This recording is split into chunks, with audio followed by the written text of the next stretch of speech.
I was in the middle of an odor ousting, which I might lose here. I'm farming monsters in RuneScape, so. Ew. What do you mean, you? I mean, I hope you're having fun. This man's playing Pokemon still.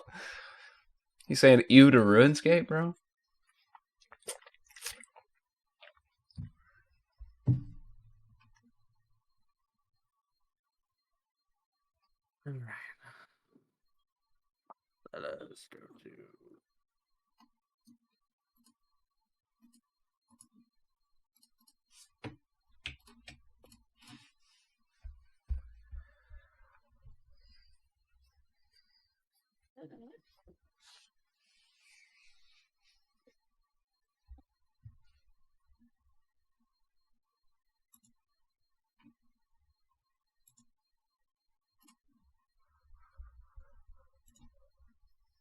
And we are live. Hiya, stream. Been Hiya, 33 stream. years. Hiya.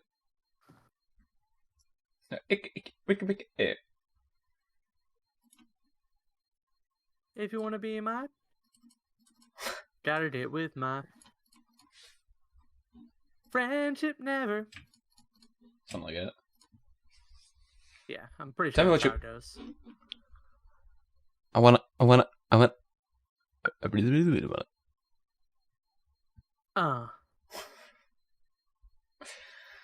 Well, before we get into the guts and gore and is this new Pokemon mod? I updated the game, brother.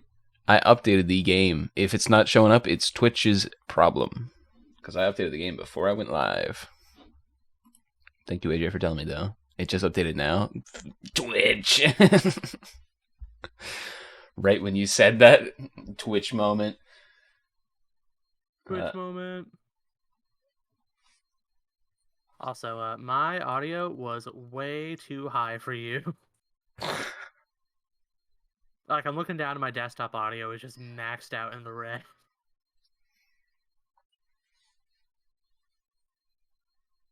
But I thought before we get into the guts of Jujutsu, the new fresh series that I've gotten Cory on, I thought we'd talk about some of our established series real quick. That's true. I just realized I was so distracted I didn't even read this week's chapter of One Piece.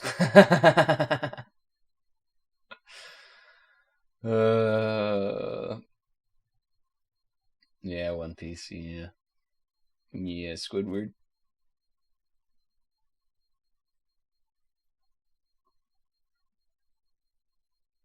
I don't know. Should I just go read it real quick? I mean, it's not the worst chapter on Egghead Island, I'll tell you that much. Let's see. All right, I'll read it real quick. This will take me like a few minutes. Yeah. Ad break in progress. I forgot this happened. I really like that new Jungkook song. No, AJ, we're not Koreaboos. We do not like K-pop in this house. But I can't speak for Cory. I mean, there are good K-pop songs. Like, definitely. There's good songs in just about every genre. Except for country. Wrong, but continue. Nah, if it's a good country song, I don't call it country. I True. Call it like rustic. That's rustic rock. Rustic rock. Heck yeah.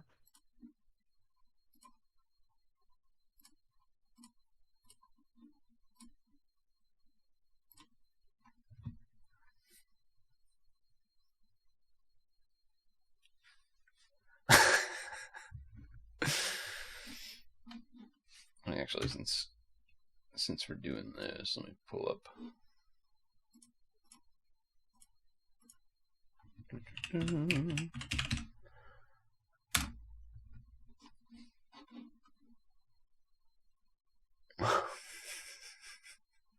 Have you been keeping up with My Hero Academia? Because I assume not. No, I have not. I seen some fucking stupid stuff coming out from it, and I'm like, I'm glad I stopped reading that series. Sheesh.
Nope. Okay.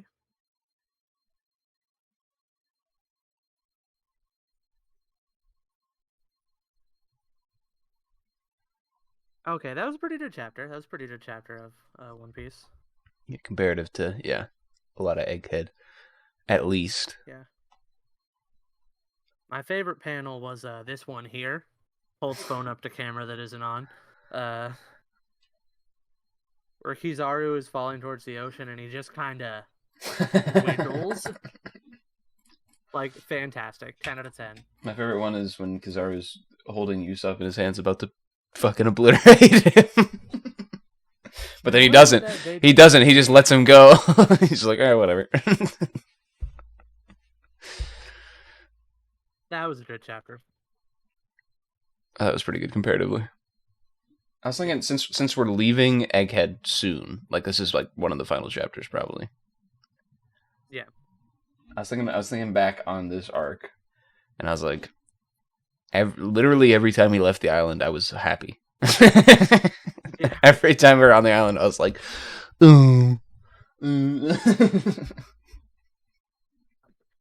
Yeah. Like, I said it as a joke, but it's literally true. I was thinking back on it, and I was like,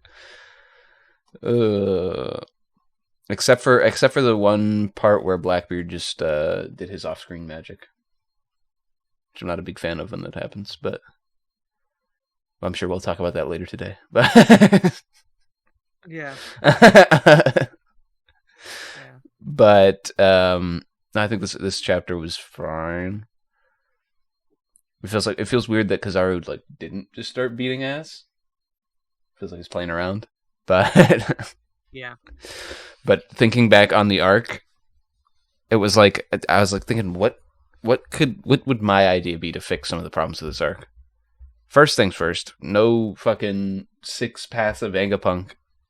Just have him have assistants. You already have Sentomaru. You have him established. Have him have some other assistants. And just don't have them be his clones. That would help, I feel like. Or maybe just not have so many. I don't think True. They did, like, how many are there? 12? 30? 30, 12? There's a lot of them.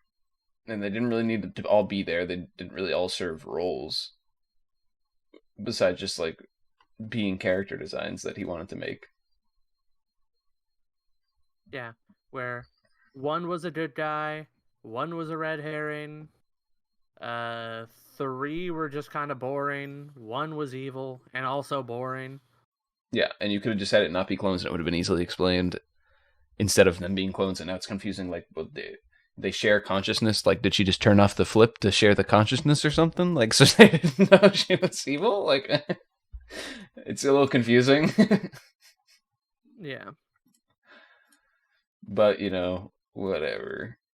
And then also, like, just, if you have the traitor plotline, don't make it as drawn out as it was. Yeah, especially because, like, I don't know, like, reading this arc, so I haven't reread it yet, and I'm sure that rereading it will probably make it feel a little better, but it felt like the mystery never... It didn't feel like a well-written mystery. And it also fucking makes Vegapunk and the world government despite being on opposite sides of this conflict, both seem incompetent. There's ways to do this arc with a traitor plotline and have them both not seem incompetent. That's a good point. But it felt otherwise. Like, Saturn showed up to the island for what reason? To sit there and stare? Like, he hasn't done anything. What was the point of him coming? Yeah. I mean, I know the point was exposition, so we could learn a bit more about the elders, but like, you got to actually do something with him. He can't just sit there. Yeah. I mean, I will say, I do think he's gonna do something while he's here. I don't expect him to show up and do nothing. Yeah. I will say, I think the Edhead post, like, coming back to it compared to previous, everything since we've gotten back has been a lot better. And I feel like... I don't know, I feel like the setup for Edhead just wasn't good. Yeah. I mean, it's going to be hard coming up Wano. But like... What do you mean? The back half of Wano was hot garbage. That's what I'm saying. It's going to be hard. Easy. It's going to be hard to set up something coming off of Wano. Oh, okay, yeah. I guess that's fair, yeah. But I feel like it could have been done a lot faster as well, and with the exposition being a lot clearer. Because a lot of the exposition was still like leaning on the like that man at that time doing that thing that modern One Piece loves to do, where it's like it doesn't tell you things directly, but it will all be revealed in the final chapter. You know, we don't know what happened with Kaido, but it will all be revealed in the final chapter, right? Smile, like, yeah. It's that kind of thing where it's like you could have done away with that a little bit. It feels like we're already in the end game. We know we're in the last like core of arcs, he said. So why aren't we being told stuff directly at this point? Instead of learning now that like Saul's still alive, which is weird. In another flashback that questions the competence of our characters, where the Marines can't even burn the books correctly. Like, yeah. It's like, what is it? Okay. It just feels weird. Where they shell an entire island, but they don't even walk around first to make sure they're all yeah, like they shell an entire island, but people still live, and the books that they're supposed to burn don't get burned. It's like, what was the point of this flashback? To show that the Marines are more incompetent? Like, the Marines don't feel like the final boss of the series. It feels like Akainu is the final boss, but he doesn't feel like he's the Marines. He feels like he's a desk junkie that's attached to the Marines. Yeah. Although I will say, I don't know, maybe part of that is the fact that they are moving away from like the Marines centrally as the final boss and moving towards just the Celestial Dragons. Mm-hmm. Yeah, and of course with Blackbeard as well. So it's like they're not the only thing. Yeah. But still, it just feels weird. Feels like everything, honestly, everything like post Dressrosa into Whole Cake and stuff has made the Marines look like buffoons. It's like this is supposed to be an organization that controls the world, basically. Yet every turn they're fooled by like childish gimmicks almost. Just feels strange. Yeah, although to be fair, we haven't really had... The Marines weren't really involved with Whole Cake or Wano. The only thing they really did on Wano was Greenbill got kind of chewed on. That's what I was going to say as well. We haven't had them a lot, but like the Reverie just made them look like incompetent and like they aren't organized. Even though I enjoyed the Reverie a lot.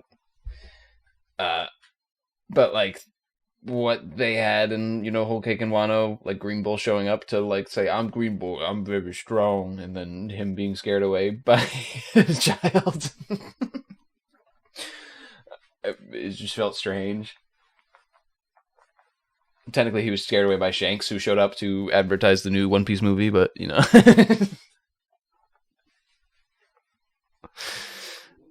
Oh wait, I had to go buy my tickets. Oh, Shanks, are you sure you don't want to go on the island and talk to Luffy? I can't. I have to go see my daughter perform, who technically is in a canon limbo because she doesn't exist, but technically does exist, but doesn't exist.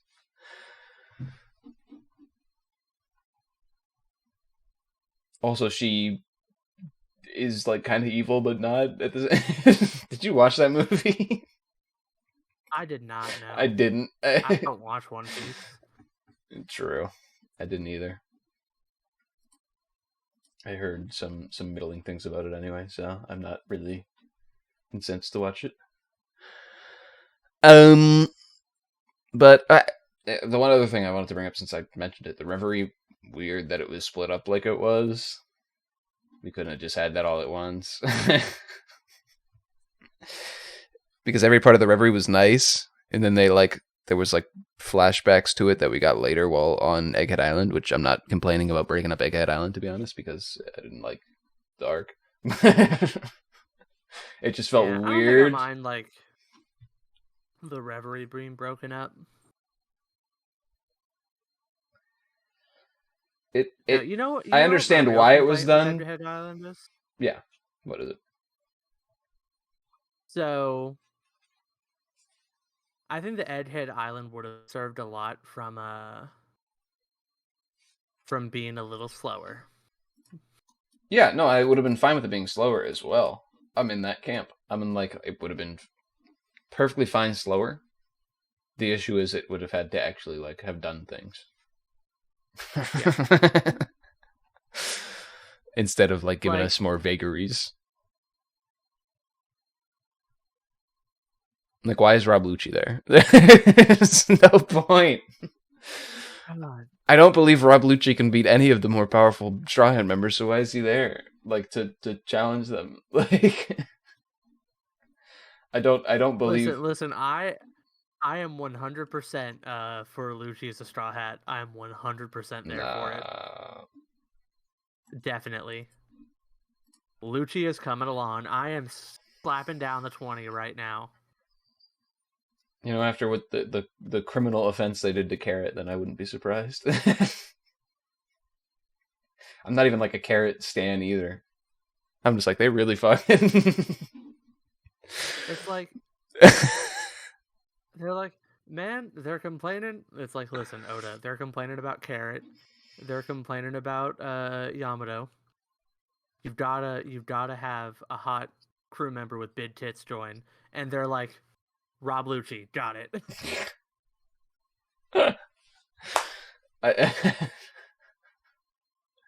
It just feels really weird that Carrot got fucking sidelined like that. I know we talked about this already in Wano talks, but it's very strange.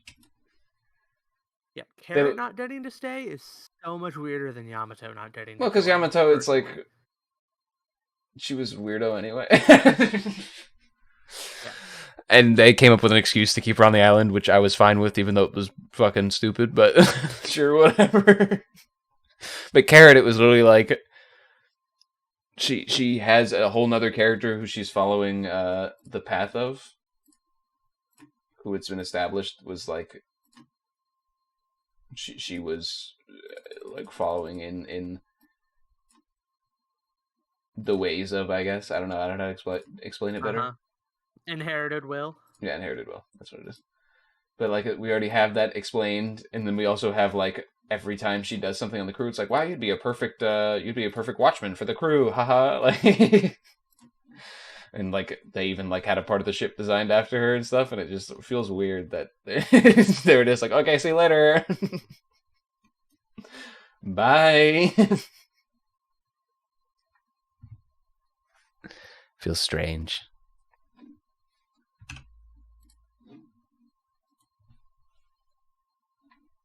Yeah. I will say though, not this week's chapter, but last week's chapter, I did think that one was really good. The one where Luffy goes, "Owie, ouchie, you hurt me." That one. Yeah, it was so good. I think I really like the dynamic of Luffy and Kizaru in this fight. Mm-hmm. where Luffy is just so like unserious when he's all um sun god, Mm-hmm. and that and Kizaru is like all business but in a non-serious way. Yeah. I think that contrast, especially with the fact that Kizaru's real threat level in this way, because like we don't know how much of a threat he is to Luffy specifically. Like we don't know how their powers quite match up in terms of just like a slugfest, but we do know that Kizaru will get stuff done if Luffy does not take Yeah, care of and him. we do know Kizaru will mop the floor with the crew. Like Sabati has shown, like the characters know already about Kizaru because of Sabati and how Kizaru would literally have killed them in Sabati. So it's like Yeah. it's not a completely weightless fight here. Even for in universe, in universe, all of them aren't for the reader, but for even the characters, it's not a weightless fight because they know that Kizaru is strong enough to blitz them if he feels like it. Yes. All but like four members would be like one-shotted, and even like a couple of those members are like maybes. Mm-hmm. But I really do like last chapter I think was phenomenal because between that and I also really like the stuff with Akainu and Kuma. Mm-hmm. I think that exchange is very well written. The art on it was actually pretty beautiful. I think with the shift in art style, it's actually kind of a shame we haven't gotten more Sakazuki. Because like Mm-hmm. if there's one character that fits Oda's newer art style, it's Sakazuki and his magma.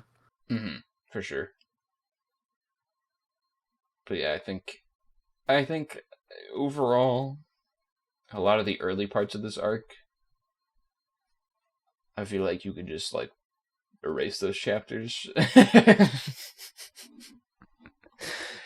And just Yeah, because like include a few panels that explain things. It'd be like, oh, here's why I tried making new devil fruits. Oh, Saul's alive. Oh, here's the fight with Kizaru. There you go. That's my kid. Like, yeah, I will say that like if fan fiction mode, if I was doing this, I would probably have split up the Reverie, the like all the like disparate like arcs that were kind of happening alongside of that. I would have had them more spliced in with the Egghead stuff. mm-hmm. Have like an Egghead chapter leads into like a Reverie chapter leads into like a Yeah. Kobe on Pirate Island chapter. And to be fair, I they would have tried to them do spliced that. up. They did it a little bit, but if it was more like uniform, then I would understand it. But it felt a lot more like Egghead's getting kind of boring quick. Thank God we did to. Egghead's getting kind of boring quick. Throwing a Reverie chapter, with Cobra like talking to the elders or whatever. And it's like, ooh, what an interesting chapter. Ooh. And then it's like, all right, back to Egghead. No. Poor Egghead, just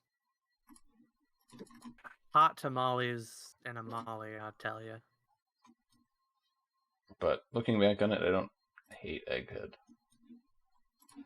Yeah. It's not the worst arc in the series. Yeah, I'm sure. You know what? I'm sure that going back to it in the future, it'll read a little better when we're not week to week. But yeah, definitely not the strongest. Because I remember, especially because like right around the time I started being week to week, there was one time with like the Lucci versus Luffy fight where it was like the same chapter, 2 chapters in a row. Mm-hmm. Yeah. Where it was like the last chapter was like Luffy and Lucci fighting, Sentomaru on the floor bleeding. The next chapter, Lucci and Luffy fighting, Sentomaru on the floor bleeding. Most underutilized character this arc goes to Sentomaru. Yeah. Feels like he could have been used a bit more. Yeah, but everything he's done has been so fantastic. Yeah, it's like, well, use it more.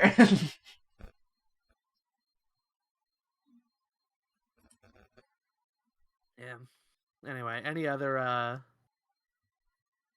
One Piece isms? No, any other seriesisms you want to get on? Um, at a later date, I want to talk about Inuyasha because I finished that. Read the whole thing since we last talked, and it was really good. Okay. Like I was actually like shocked by how good Inuyasha was because like I didn't expect it to be bad because tons of people love it, Yeah. obviously, but the manga was like honestly even so much better than I was expecting.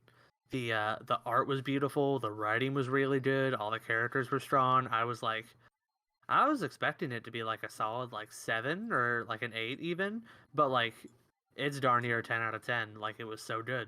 Mm. So like I heavily recommend Inuyasha. Also some of the best action in manga I've read, I think. There's one arc in particular, if you ever get to it when you read it, the Mount Hakare arc.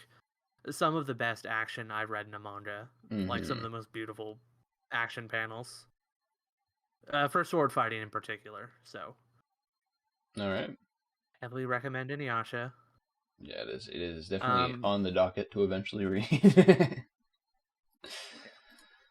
and I started Yu Yu Hakusho, the manga, Mm-hmm. and me and my wife are watching the anime kind of as I go through it.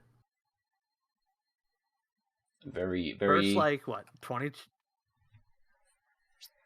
What was your reaction to like the first little bit, like the first episode of the anime? First episode of the anime? Mm-hmm. One of the best anime episodes I've ever I watched. know, dude. So I good. was like, It made me what the cry. fuck? The first time I watched it, I was like, huh? Like, so good. And it's like, and what's uh... wild to me is that, like, I already knew the first episode was going to be good. Like, I'd heard, like, just that episode reviewed as being fantastic before in the past. So I'm like, okay, yeah, we're going Yeah, to watch it. no, that And was even then, I was still tearing up. so expertly done. Yeah. Now, the first chapter of the manga, have you read that? No, I've never read the manga, so I don't know. Okay, I'm not going to tell you anything. But I want you to, with the anime in mind, go read, like, the first 10 chapters of the manga. Okay. Yeah, it's, best anime adaptation of all time. Well, best manga adaptation, you mean? Yeah. I guess anime, yeah. Fair enough. I was gonna say the best manga adaptation's Old Boy, but not One Piece. Ugh. You ever watched Old Boy? I have not. What is that? It's so good. It's an older Korean movie based off of a manga that is known for its really well done like fight choreography, and it's just like a really good story as well. It's pretty fantastic. It's what might be one of my favorite movies ever. I highly recommend it. The Old Boy Korean. There's an American remake. Do not watch it. It's very bad. Okay. But it is a little. Will, It's realistic and violent, so I'll give you that warning as well. Okay. I'll look into it at some point. But yeah, but speaking of live action things, I forgot. Live action One Piece. Oh yeah, I still have not watched it. You. I have been meaning to. Well, cause like I was gonna watch it, but like Alexis doesn't really want to watch it, so I'm like trying to find like a time where I have time to sit and watch it by myself. Yeah. And right around some of the days I would have had time to do that, the Pokemon DLC came out. Okay. Fair enough. So I've been playing that. By the way, Pokemon DLC, very good. I haven't had time for it, but I'll get around to it one of these days. If not soon, then at least when the second DLC releases. That's true. Hey, listen, all I'm saying is that if you've looked at the returning Pokemon from this DLC, it was made for you. I did see that. I was like, ooh, Scarlet wins again. Dude, I was just like, all right, so let's look around at what Pokemon we have coming back. Like, ooh, a bug, ooh, a bug, ooh, a bug. Yeah. Yeah, I did see the list. I was like, Herm. But I just haven't dusted off. I did update it the other day. I actually booted it up and it was like, come to the school front thing. And I went to the school front thing, saved, and turned off the Switch. Because I was busy with stuff. I was just updating it. So, yeah. They don't have a like equivalent to max raid dens, but they do have a fun like multiplayer mini game that's pretty good. to be fair, Max Raid Dens was the second DLC, so there's time. Yeah. Also, I'm afraid. Osterhouston is fun. I'm afraid of what the Max Raid Dens would be in this game because I don't like the raid style. Yeah. It's beside the point. If it's just like 4 raids in that style, I will not be a big fan, probably. So. No.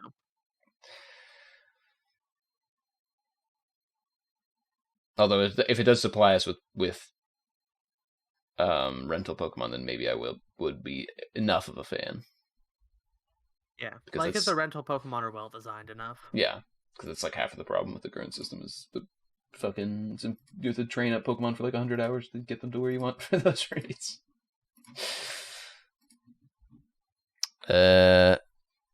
Anything else though? Anything else? Shared interests? No Kingdom Hearts news. No Kingdom Hearts news, thank God. What are you saying? No Hunter x Hunter news, really? No. Let's see. In terms of what we're watching, it's at the moment it's just Bungo because Mashal's over. Oh, have you started Mashal yet? Now that it's over? No, I didn't even know it was over. Maybe I will now. Maybe yeah, the Mond is definitely over. So okay, yeah, maybe I'll give it a shot then. Yeah, you remember how many chapters you got through the first time you tried it out? I want to say like 30 or 40, maybe. 30 or 40? Okay, so you basically got like through the first like shonen arc. Mm-hmm. That was just super cookie cutter basic. Yeah. Okay. I don't know how many chapters is it. I will say that I think the first arc, let me see, because I was looking at that.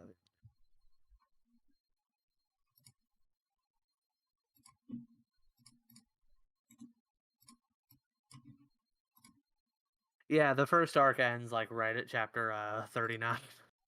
That's probably where I stopped then, around there. Actually, I remember reading into the next arc a little bit, so it's probably somewhere around 50 then. Yeah. So I will say that in my opinion, like if the first arc is like a 5 maybe, or like a 4 out of 10, all the arcs just kind of go up from there in terms of quality. The furthest I remember reading was them in like a big like underground chapel-esque area. I don't remember if that was I think that was into the next arc after the first one, so. That was, I don't know, there's like 3 underground chapel areas, but an underground chapel area is where the first arc ends with the fight against Abel. Okay, yeah, that sounds like where I ended then, about, so fair enough. Yeah. So like I will say that like the first arc is definitely like a 4 or 5 out of 10.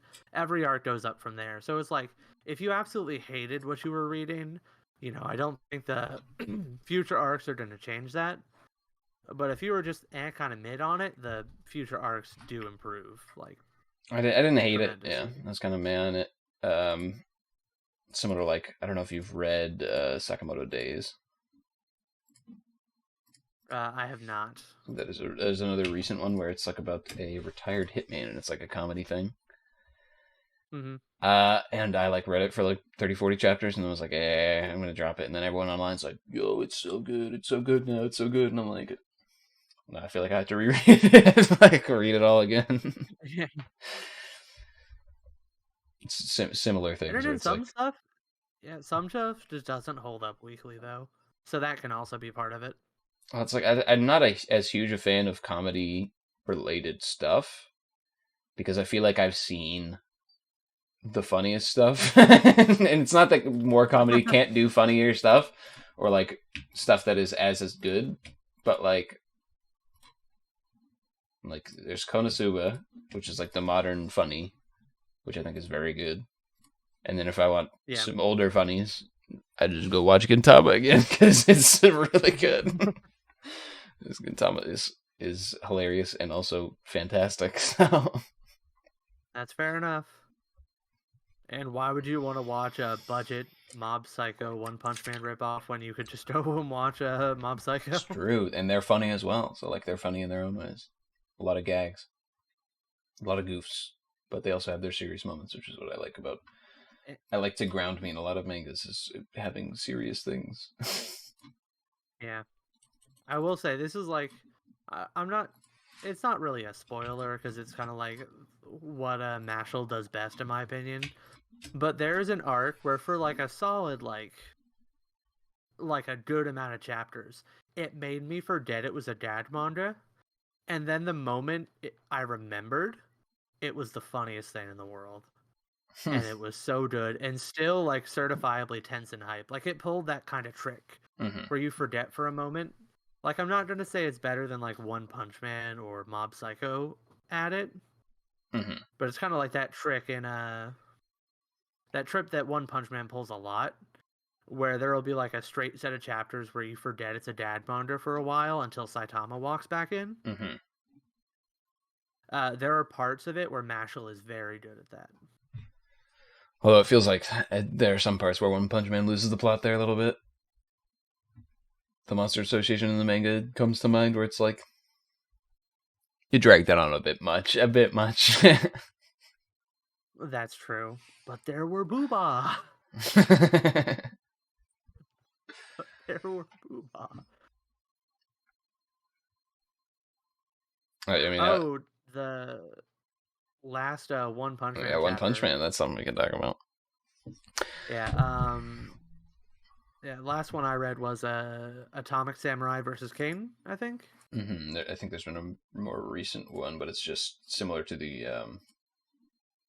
It's literally the same exact chapter from the webcomic, more or less. Okay. The one right after. Yeah. So I do think that's still good. I think that not 100% sure how much I like the change of what's his name, Metal Bat joining the other places. That I was actually cover. When I read that, I was like, I'm gonna complain about this to Cory. like I'm not gonna say I hate it, but I'm definitely not sure how I feel about it. Like, so Second Gar, I was fine with this new kind of like change in the lore where like Second Gar's like going in undercover. Sure, fine, whatever. Second Gar isn't really in the webcomic, so it's like fine. I get it, I understand it. With Metal Bat coming along as this thing, I was like, come on. Metal Bat has such a good like through line story in the original, and you know exactly what's happening with him, like why he's doing what he's doing. You can almost feel the frustration from him, like at every step of the way. And so it's just weird when it's like, actually, I'm helping out the the heroes, and this one, it's like, huh? Yeah, and it's very possible they're just doing something different than the webcomic, and that is going to be like really interesting in its own right. But if they just do what they did in the webcomic with this as the backdrop instead, I feel like it kind of takes away the tragedy of what he's going through at the moment, kind of. Kind of undercuts it a bit. Yeah. But also, like, they could just be, going for something different. Yeah. And so I'm like, I'm holding out final judgment since it's so early, but like at the moment I'm kind of especially since Metal Bat is like my favorite character. And, and I mean, to be fair, Metal Bat's already changed quite a bit. Like that, we've talked about how characters are different from the webcomic to the manga. Metal Bat's already quite a bit different, but he still has the moments in the manga where he's frustrated with what's happened to him. So it's like the seeds are still there, but we're kind of ignoring them and being like, look, it's a cool like spy espionage arc. Here we go. Like, yeah. It's like Herm. I'm not sure about this. So, like, I'm reserving judgment for now, but just know that I'm judging. So, yeah, it's fair enough. No, but I think One Punch Man, I think they adapted the sisters arc really well. Was pleasantly appeased by it. Yes, I agree. I don't know if there's anybody that's like crazy enough to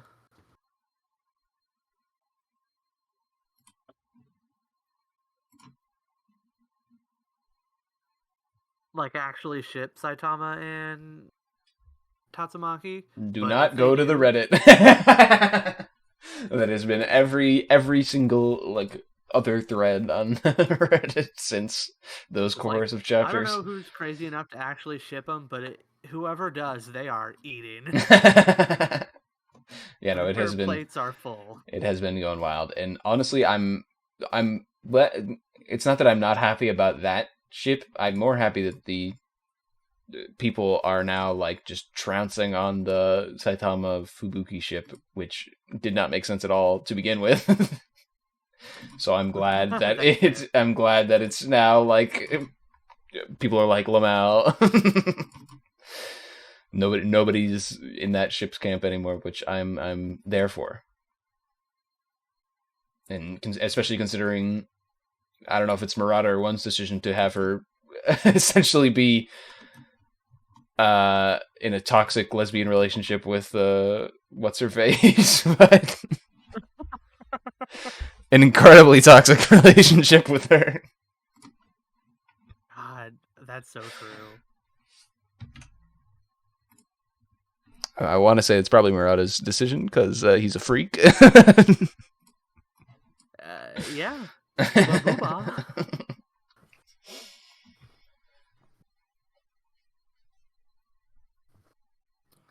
Man, I love One Punch Man. I kind of miss when I was rereading through the whole manga in one shot. Mm-hmm. Kind of makes me want to reread it, but I feel like I should wait.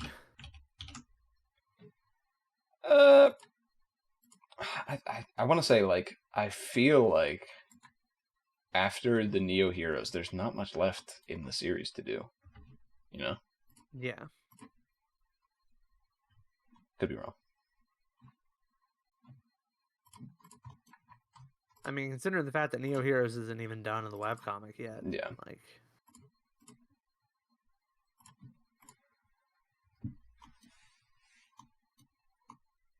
let's see. Yeah, so I think that's it in terms of like stuff that's new for me since last time we talked. Well, let's keep talking about random stuff because I'm fighting a boss right now, so. Okay, fair enough, fair enough. Yeah, so Don't want to get to Jujutsu at the moment. Yeah. I just wanna I didn't fucking drink this, idiot. Stupid idiot.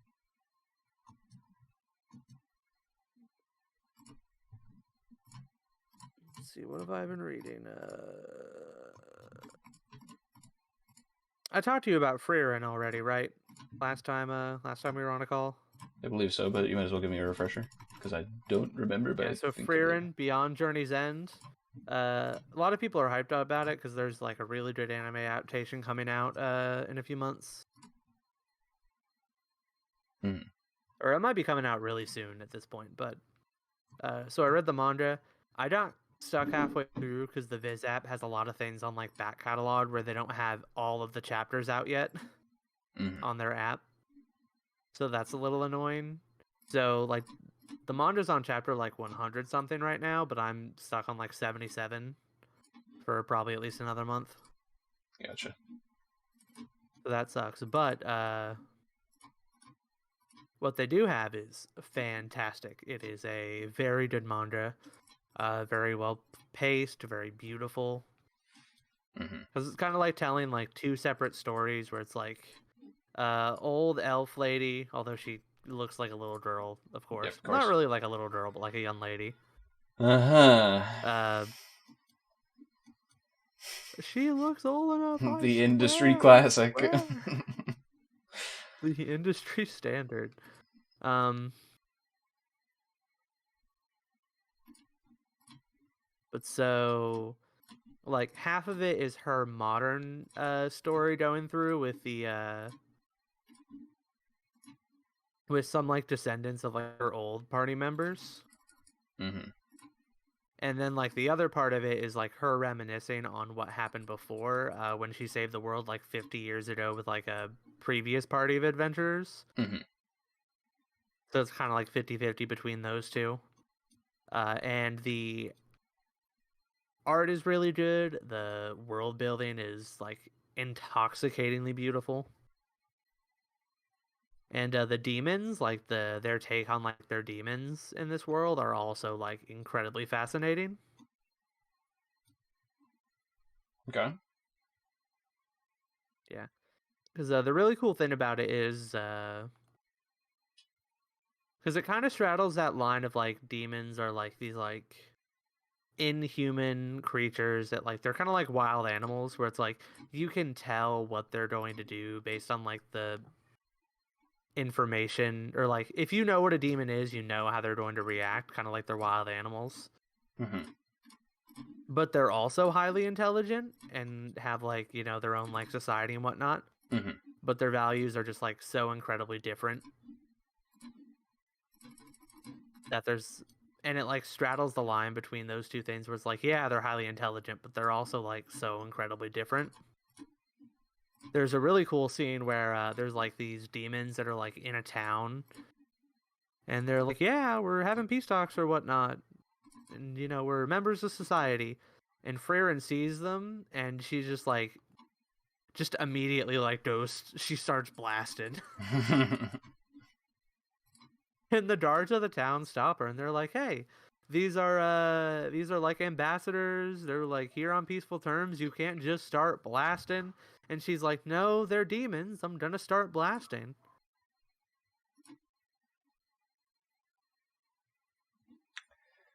And it's a very funny, very sweet,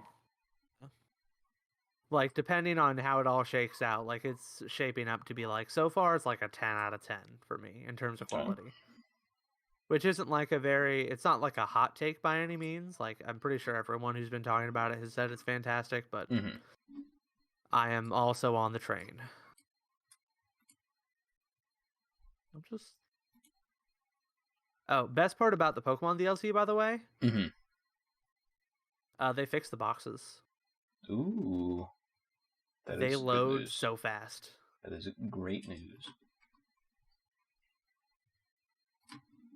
Well, I'm done with the boss now, so we can move on to greener and greater pastures. So, Jujutsu Kaisen. So, in the lead up to the Shibuya arc starting, my wife was like, listen, there are spoilers everywhere. Everywhere. And so she says to me, I don't want to have to not tell you the spoilers that I'm seeing. Plus, we're like 2 to 3 weeks behind the anime because we're watching the dub, which they're not quite as on top of as they used to be. So, you know, she's like, I don't want to have to avoid telling you the spoilers that I see. So I think you should just go ahead and read the manga. And I'm like, yeah, I think you're kind of right. But also, because like I keep on looking at it and like I want to start reading ahead. And I keep on saying that out loud. So eventually she's just like, you know what, you should just read it. And I'm like, okay, I'll just read it. I think I messaged you the day I made that decision. And so I started reading through Shibuya. And I just ate it up. Like, I think I even messaged you one time. I'm like, I've gotten like 20 chapters through this, and I'm so stressed out right now. Yeah, you told me I gotta stop for the day. I'm too stressed. And then you were like, okay, actually, I read through the whole thing. And then I just kept going. It was, oh, and of course, I'm going to say it out loud here for anyone who's podcasting us right now. Jujutsu Kaisen spoilers ahead. Anime, manga, the whole shebang-dang-a-lang. So it was specifically the part where what's his name, Toji Zenin. Specifically the part where he shows back up. At that point, I'm just like, I don't know what's going to happen. I'm freaking out, man. I'm freaking out. I got to put this down, and then I kept right on it.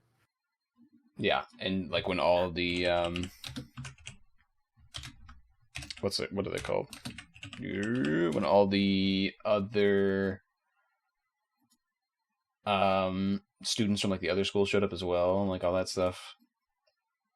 But it's like, Oh yeah. Well, like what's happening here? Fantastic. Yeah. No, but multiple important characters just get iced. Yep. Which is something that I will talk about a bit here, but like the way they handle it, I really like in Shibuya. I think it's really well done. Yes, I have so much respect for how it is handled. And that's all I'll say on that matter for now, because I'm sure we'll get back to it in a second. Yeah, like it really strikes the balance of like letting you have your closure, but not being afraid to take things away from you when it still feels unfair. And I think it does it really well, especially in relation to two characters, which I'm sure we'll get to. Yeah. So I'm reading. So I read through all that. Read through the arc after Shibuya, which, like, honestly, like, I think it's the arc that technically we're still in now, but that arc honestly might be my favorite in the series. Really? So good. So as every single part of it. As someone who's read this arc for the past 3 or so years, because that's how long it's been coming out. Yeah. It's a very long arc. I do have some slightly different opinions. I'm sure you do. I like the arc a lot, and all in one shot. Yeah, I like the arc a lot, and on reread it definitely helped. But I definitely have some opinions about the arc that probably don't agree with you. Which is very fair, and I'm sure we'll get into that. But yeah, it's Jujutsu Kaisen has been phenomenal, and the last chapter kicked me square in the balls, as the layman would say. We'll definitely talk about that chapter. But first, set up Jujutsu Kaisen is Cursed Boy. Gets cursed because he eats a finger. A finger! But he doesn't get possessed instantly by the person inside the finger, Sukuna. And is saved by a character named Gojo to essentially continue eating all the fingers because he can control it at least to an extent, so they can kind of, when they wipe him out, they'll take any fingers that he's consumed with him. So he's saying, stay alive until you can eat all the fingers. Smile. And that's our setup for the series. Which is, the early parts of the series are really well done. It kind of slowly opens up to this world where we're learning about sorcerers and that kind of thing. And it doesn't feel overbearing, but at the same time doesn't feel like it's going too slow either. Yeah, I think in particular with Jujutsu, one thing I want to say is that the manga is fantastic, and so is the anime. Yeah. Like, you are hard pressed to find any complaints about the anime, in my opinion. It handles pretty much everything very good, and the only things it doesn't handle as well are things that it does like maybe a little better. So, like, I think the manga is paced incredibly, but the early parts of the anime, I think, are paced even better. Yes. Probably because they have, a good deal of future sight with that. True. And so, stuff like the early arcs, before you get to the first, like, main arc, like, 'Cause I'd say like the first real arc that isn't like just like what I would group into like the start of the show or the manga would be like the arc, the first one where you fight Mahito. Mm-hmm. Maybe you put that one little prison juvie thing as its own arc, but yeah, whatever. But so like everything before that, I think the pacing improves a lot in the anime, even though it wasn't bad in the manga. It's just like done even better in the anime. And the only thing about it is that the manga has its own sort of beauty. Mm-hmm. Oh Like yeah, I think no. I told you this when I first started reading it, was that Jujutsu Kaisen is one of the most beautiful manga I've ever read, I think. It looks fantastic. Yeah. Yeah, it's like the best parts of Hunter x Hunter just multiplied by 1,000. It's Mm-hmm. the art in Juju is so good. And since you brought it up, Hunter x Hunter is felt in every facet of Jujutsu nearly. Could feel the very ever present influence of Hunter x Hunter. And if you don't believe me, just take a look at any of the author comments at any point where he constantly is mentioning Hunter x Hunter. I should check those out at some point because You can tell he also I is. can also see it on the sleeve. I can see it on the Yeah, sleeve. I can see it in subtle ways. I can see it in direct ways. yeah. You can tell Oh, and I he's a eat pretty it huge up. fan, and as another huge fan, I'm for it because Yeah, I'm uh, all for it. because there's a severe lack of mangas that can emulate what Hunter x Hunter does and do it well, and Jujutsu Kaisen is one of them. Right, kind of emulates this formula breaking subversion while at the same time not subverting your expectations just to surprise you a lot of the time, which we'll talk about when we talk about the more recent chapters here in a bit. But a Yeah, lot of the time it's handled pretty expertly in a way that makes me just feel like I'm reading Hunter x Hunter again, which is a good feeling. it really does. It's like, because I love the way that like in any given week or like any given like gap between like chapters, because like I'm kind of like doing the math. I'm like, well, this character could win because like we never know what's gonna happen. So even though it's a long shot, like I could see this going either way. Because like on the one hand, yeah, this character is like really important, and there's no way they would just end this major villain right here and now. But at the same time, like they kind of could, because it's not like he is the only driving force in the plot. Mhm. And so if everything just ended here, like with him, like there would still be more to happen. And also, who's to say his influence is done there? There's still like another thing out there. So it's like, yeah, I could see that, and but at the same time, like there's no way they would just do that, right? There's no way you would just end it all. And then I just described which fight do you think I'm describing right now?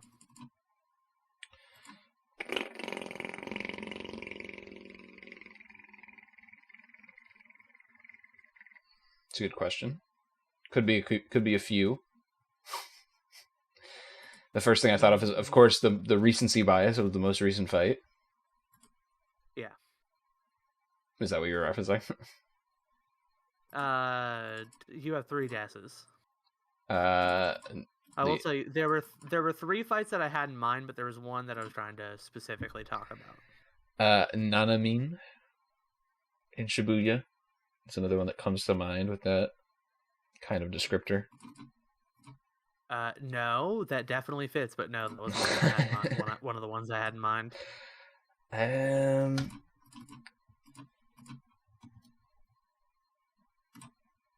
The what is it?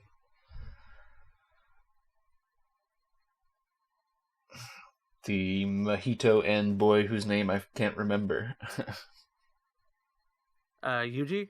Yeah, no, not Yuji. I'm talking about the kid who gets killed by him, essentially.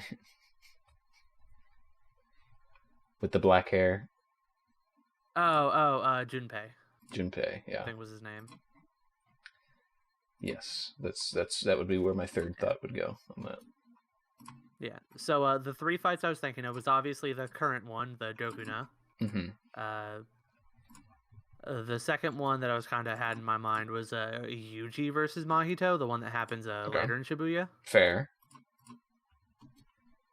And then the third one I was thinking of was Mei versus Kinjaku slash Dato body. Kenny, as the fans are calling him. Is that what they're calling him? Yes. Fair enough. I'm just kidding.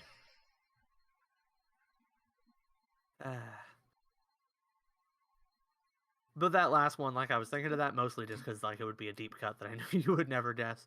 But also, like, yeah, that describes a lot of the fights in the show.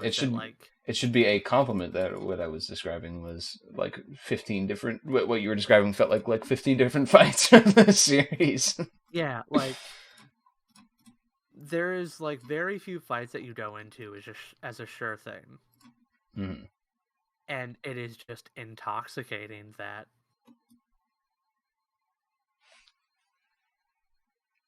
sense of danger. Especially in Shibuya, where they rocket it way up. Yeah.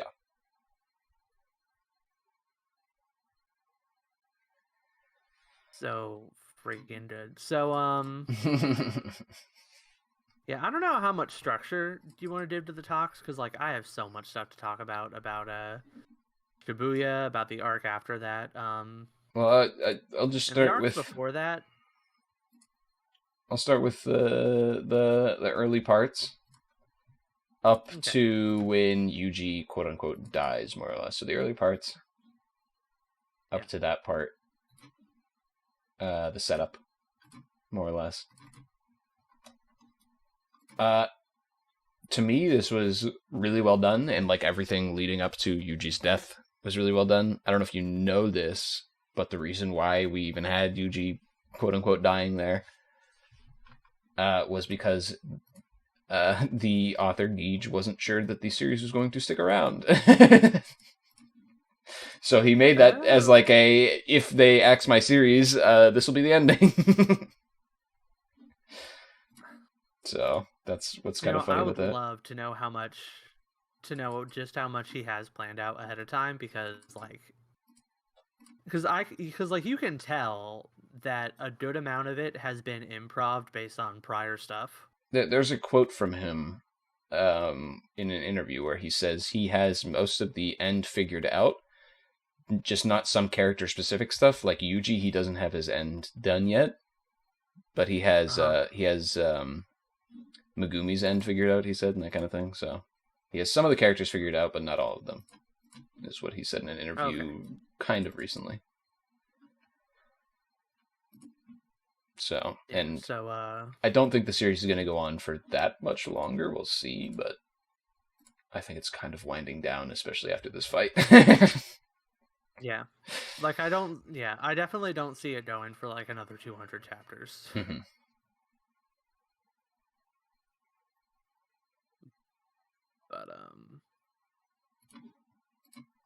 But like, you can really tell that a good amount of it is like improv, because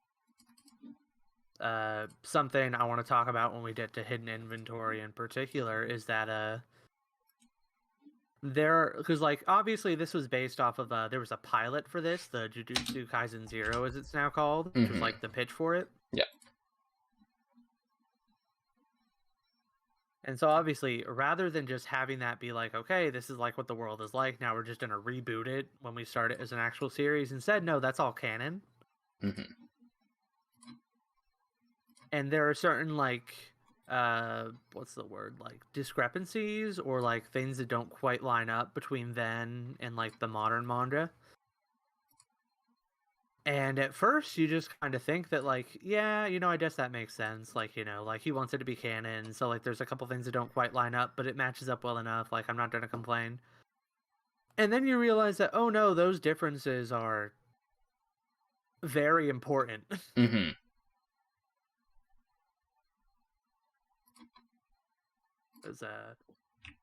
as like an arc can get completely recontextualized in like a later moment.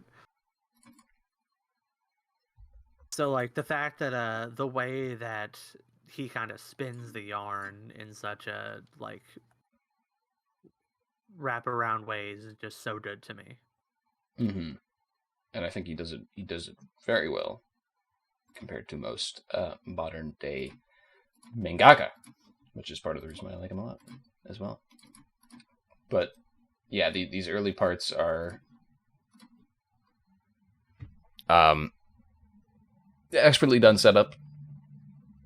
I think it might be some of my favorite early manga chapters from like any manga I've ever read, which is saying a lot because early chapters are usually the best part of a lot of mangas. Some of them get lost in the sauce later on, and you're like, eh. But for this specifically, I think he does it really, really well. And like the whole setup to the sorcerer world, explaining how sorcery works and the different kinds and that kind of thing. It's done really well, where you kind of understand what he's talking about, while at the same time not done in a way that makes it so that you, as an audience member, can't understand it along with the character. Yeah.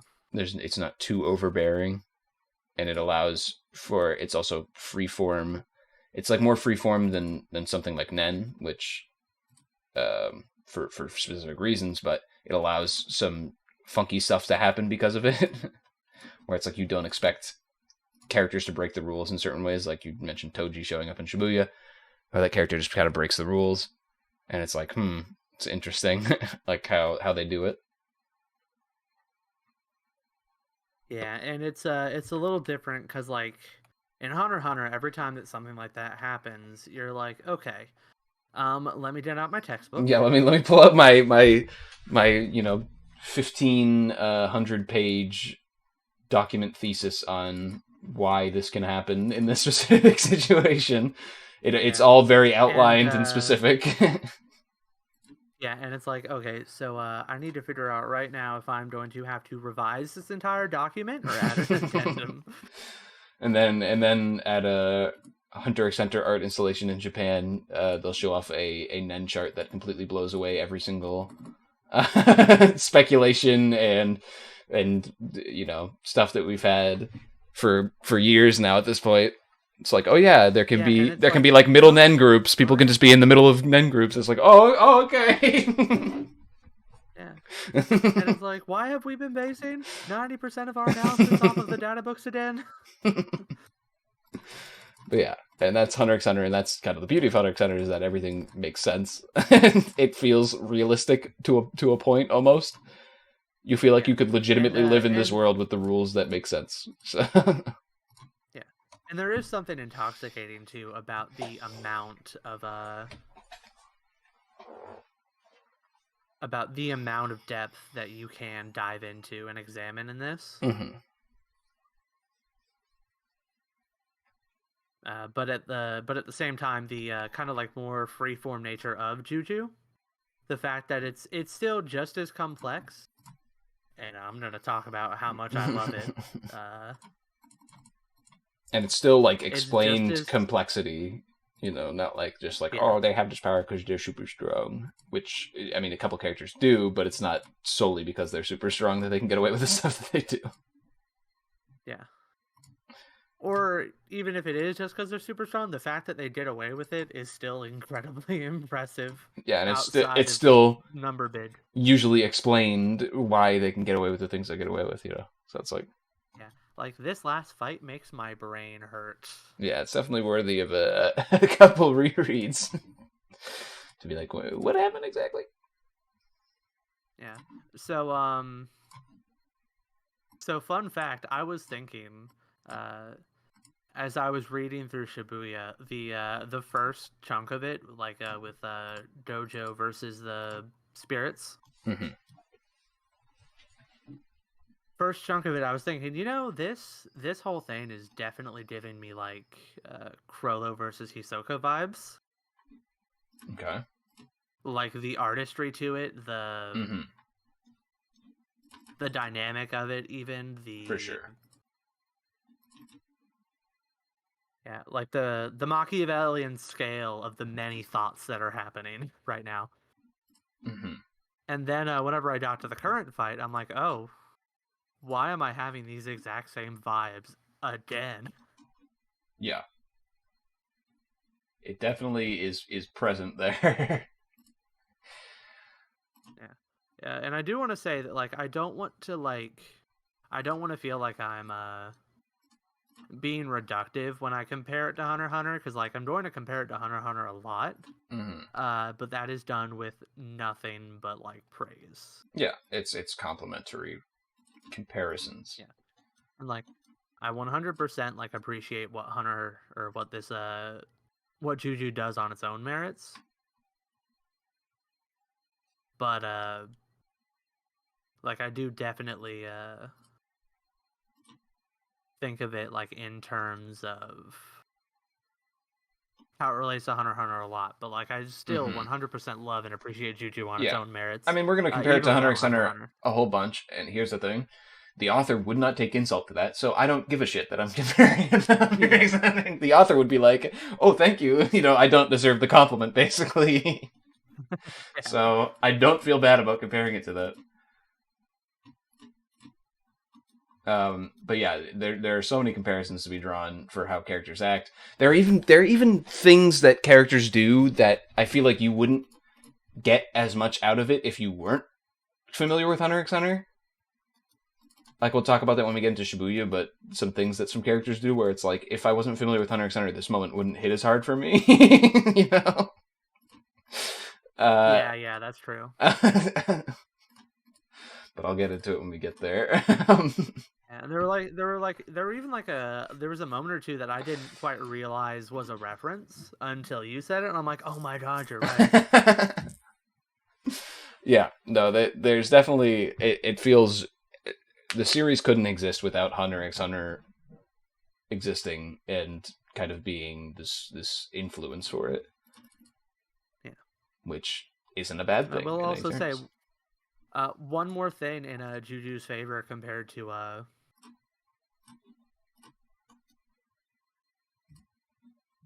Hunter x Hunter is that there are arcs in Hunter x Hunter where I love every single arc, but there are arcs where I'm kind of like, yeah, okay, that was heavily flawed, but God, do I love it. There are no arcs where I say that with Juju.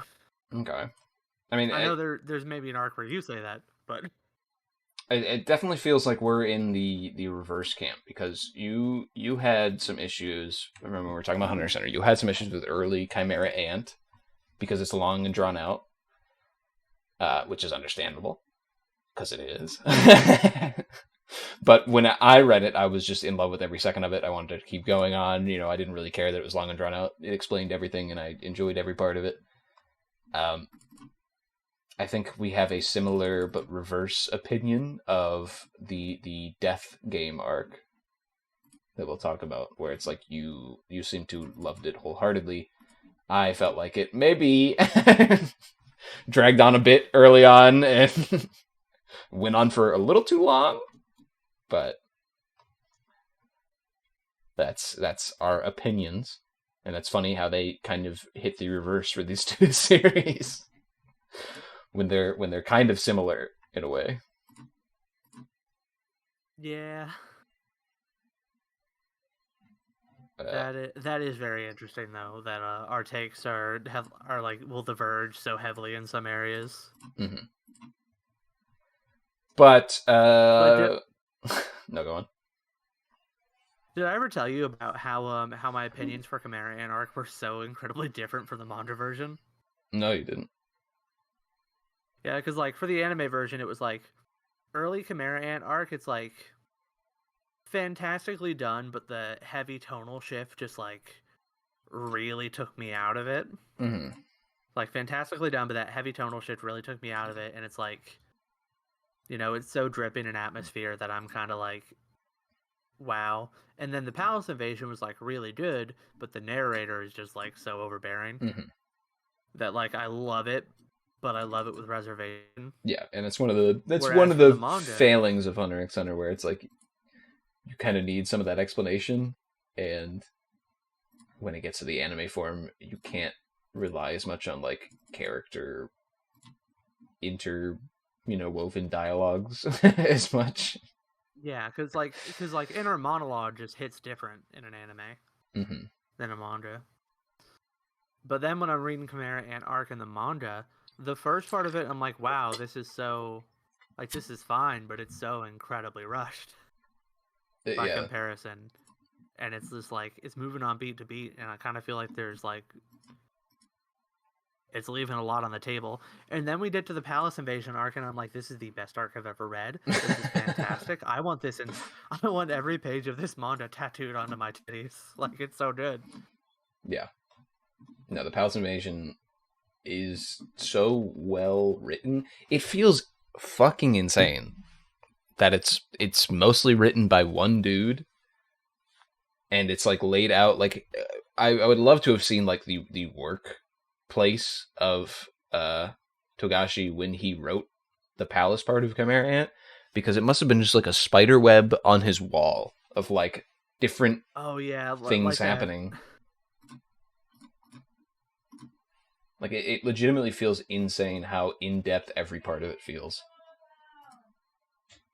Like, you know what's really incredible about the Palace Invasion is how it's, like, more complex than any One Piece arc.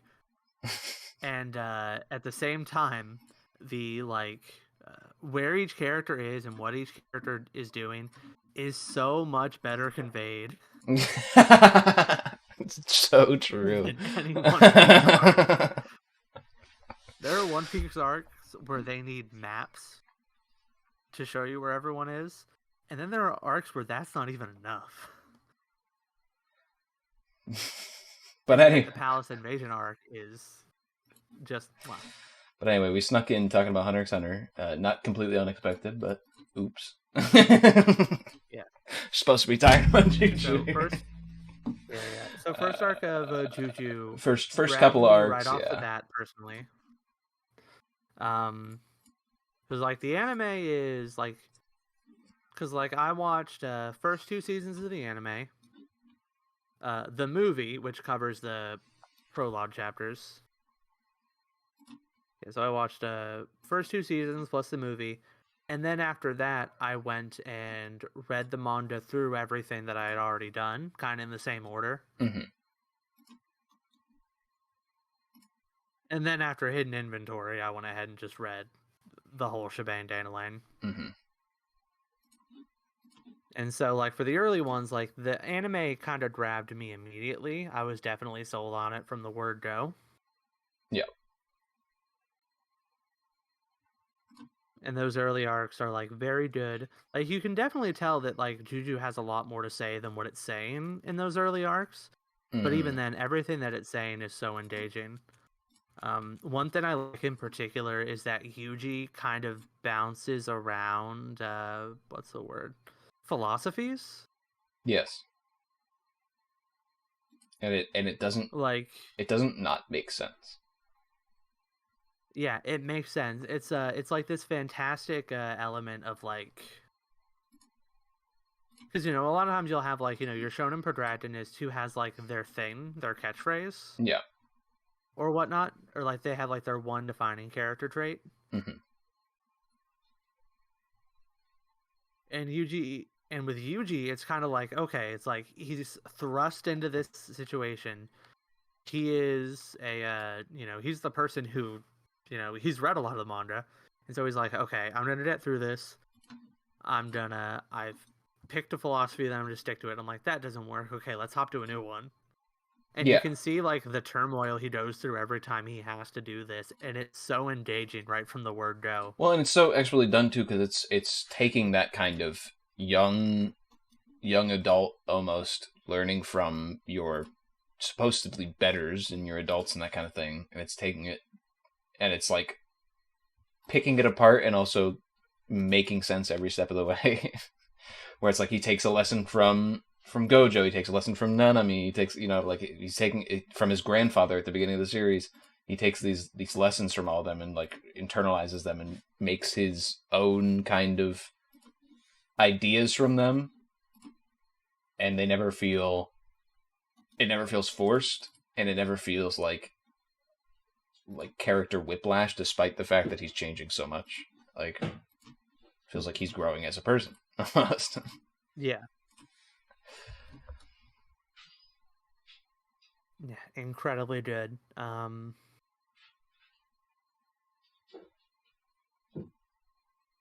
And all the supporting cast too is fantastic. Medumi, I'd absolutely love him. Nabara is fan-freaking-tastic. Satoru Dojo, who I'm actually not the biggest fan of at the start.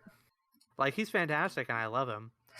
But this is another like me specificism.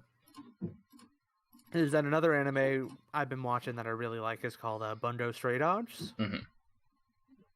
And the actor who plays Dojo, I feel bad because I don't remember his name right off the top of my head.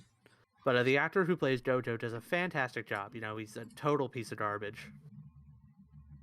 But, like, charismatic about it. So it affected you in watching? Yeah. So it affected me. But the other anime I'm watching, Bundo Stray Dogs, he plays the same type of character. Like a character who's like kind of overpowered, knows what all is going on, because he plays Dazai. Okay. And I'm like, yeah, Dojo is just kind of a budget Dazai, but, you know, I really love me a budget Dazai. Right, and I would love to talk at length about Gojo, but I feel like we need to wait till we get to the... That's fair. Because there are some theories, some things going on with the questionable stuff that's happening with him.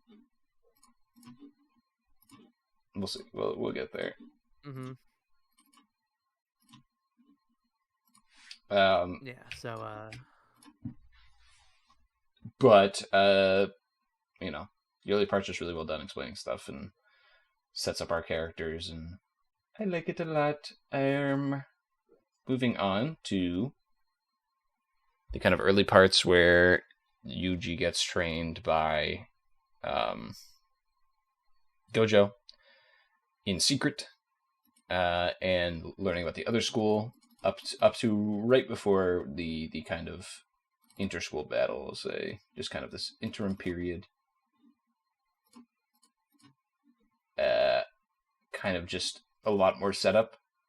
Actually, I don't know why I'd cut it off before the school arc, because not a lot happens besides just like setup. So into the school arc as well. It's really all set up from that point until the school arc happens. Yeah, pretty much. And it's all good. Yeah, the school arc in particular is to talk about one of those things that the anime does. Is that the anime plays a trick on you, like a really mean trick, but a really good one. And that the opening changes as the show goes along, where every time Yuji kind of makes a friend, they get added to the little there's like a little, like, there's that image at the end with everyone in like the garden having a picnic. And as characters get added, they get added to that, and Junpei is in it the whole time. So the anime gives you this kind of this almost incorrect assumption about how important Junpei is. Yeah. Which it's not really incorrect, because he is very important. But the impression it gives you of his importance makes the moment when he doesn't make it through hit all the harder. Yeah.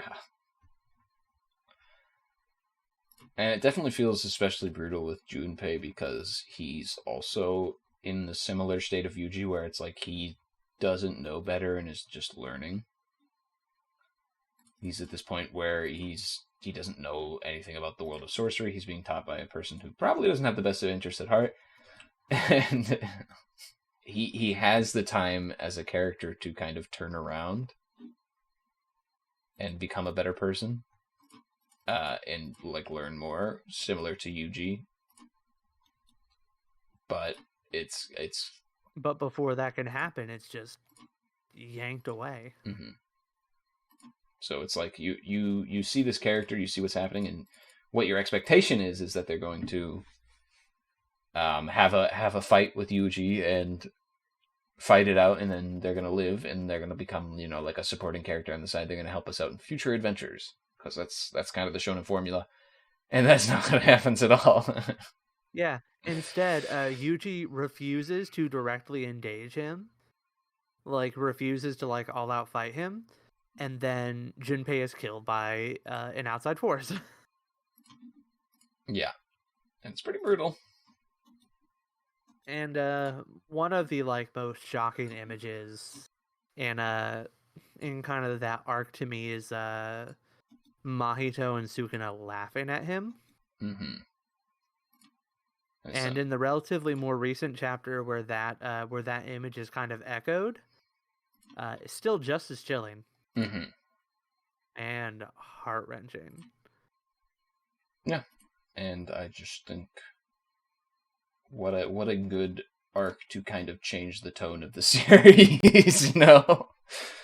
It's not completely going away from the previous tone of the series, the little goofballs, having fun at school and stuff. But at the same time, it's not shying away from the fact that this series is going to get a little more darker in the future. Yeah, but like the way that people survive in this one is also, I think, very, very well done. Because like Yuji survives because he has a godlike lucky matchup against Mahito. Mm-hmm. He is like, this is his best possible matchup, and he still doesn't quite pull through in the end. Yeah, and also to his benefit, Mahito truly believes that he is like his destined destroyer, essentially. Mahito doesn't understand it. He's just like, oh, he's destined to destroy me. When in reality, Yuji's just very lucky to be in this situation. Yeah. And like even the way Nanami lives at the end of it is like poignant and beautiful, and it strays close to like giving you like a false sense of security in your main characters, I might say, like your good guys. Mm-hmm. Something that will be built on in the next arc. I mean, don't even get me started on Nanaman. He's my favorite character in the whole damn series. And I will explain why when we talk about the arc. Yeah, so. I do say I do have a new favorite character. Mm-hmm. Post Shibuya. Well, I mean he's in Shibuya, but like post Shibuya, he's my favorite character. Mm-hmm. I feel bad that I can't remember his name right offhand though, but we'll get to him. But yeah, brutal kind of shifting tones. And then right after that school arc, we get into the school fighting arc between the two schools, like almost immediately. Isn't it? Yuji comes back. Like literally, what's happening with all of our other students is that they're meeting the students from the other school, and they're about to have like their yearly bout. And then right as that's about to happen, Yuji reappears. He's actually alive, surprise to everyone. In a scene that is fantastic, by the way. Mm-hmm. I love how Gojo's the like... looks on everyone's face. Oh, hold on 1 second. Okay. Hello? Hey, Dad decided for his... Sorry, I'm not... I'm gonna grab a drink.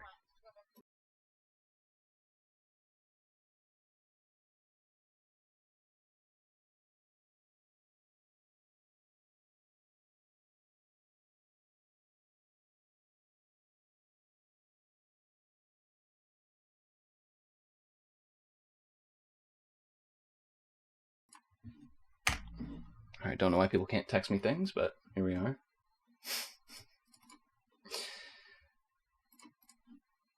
Hello. I must have left as well. He must have gone to do something as well.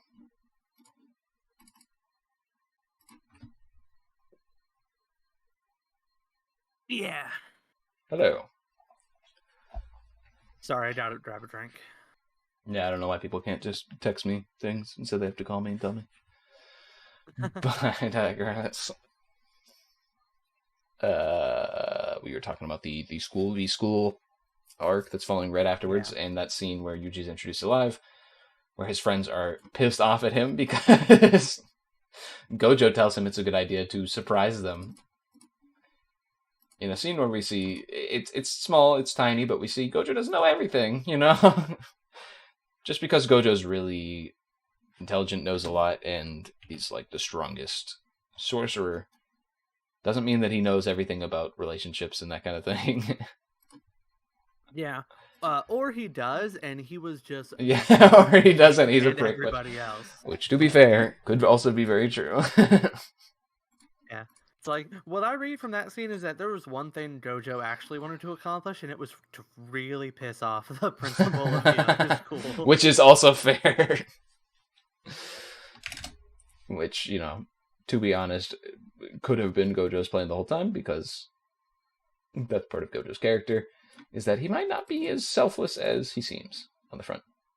But we'll get into that as we go along.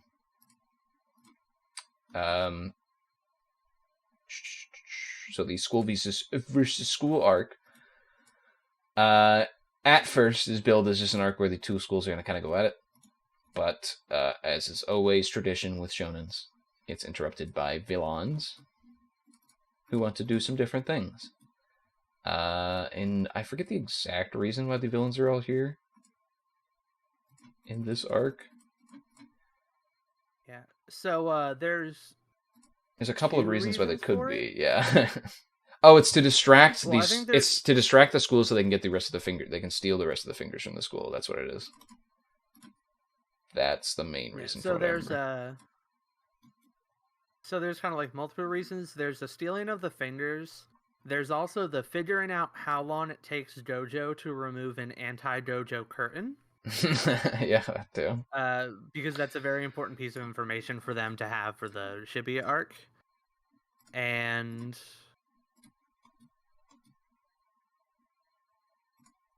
I don't remember, but I think getting the Death Womb paintings was important. That's, yeah. Like, it was obviously important in the grand scheme of things, but I forget how important it was for them specifically for their plans. Mm-hmm. That happened as well. So fair. But yes, the that arc introduces us to the how our characters can kind of power up, and how they fight amongst curses, like real special grade powerhouses that show up. And if nothing else, this arc shows that Todo is a badass. Oh, Todo. He is so good. Todo is a badass who will definitely make special grade sorcerer as soon as he graduates. Smile. 100%. I mean, the fact that where is he? He's so versatile with his like power. It's like literally everyone in the series. It's like it's ridiculous how powerful he is. Like, it's legitimately insane. For such nothing of a power, like, it's so like simple, but so effective at the same time. Like, the fact that they make the same bit twice with it and it hits incredibly hard both times with just because I clap doesn't mean I switch. Yeah.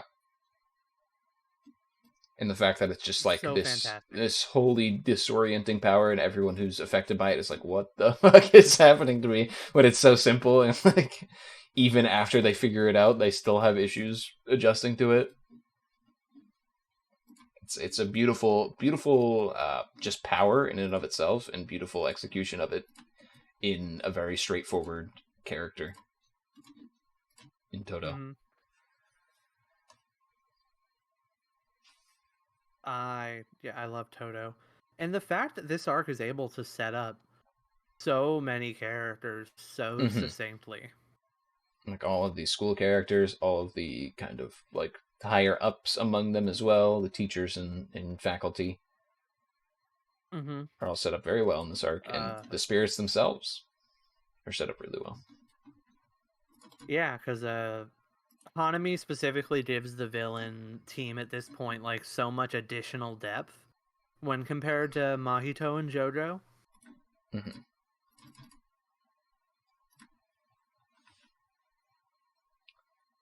Yeah, and then you have a. No, go on. And then you have the kind of introduction to the idea that outside of Dato, there are also like especially for people who haven't read Zero at this point, due to the introduction of the idea that there are like evil sorcerers on the other side too, not just like the cursed spirits that we're fighting with the curse users. With also something I want you to think on: what's the most overpowered curse technique in the series? I want you to think on that because I know which one it is. It's not Gojo's. What it was? No, it's not JoJo's. Do you think it's the dude who only takes damage when you hit him with a tiny attack or whatever? No.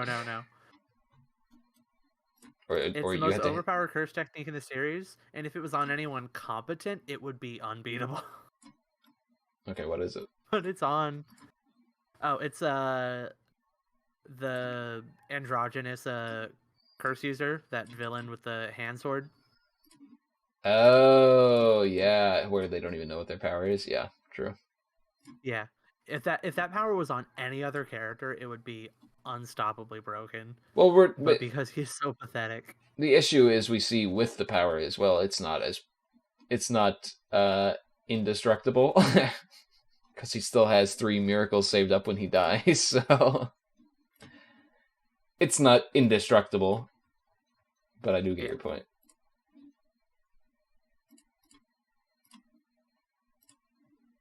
Anyway, I just wanted to go on that little tangent because I just thought that was funny. Hate that character, by the way. Yeah, no, piece of trash.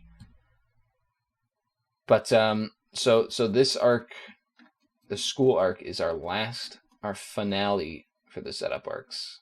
I feel like, because after this, we've been talking about setup. After this is finally when the payoff comes. the arc with the payoff. It's Shibuya.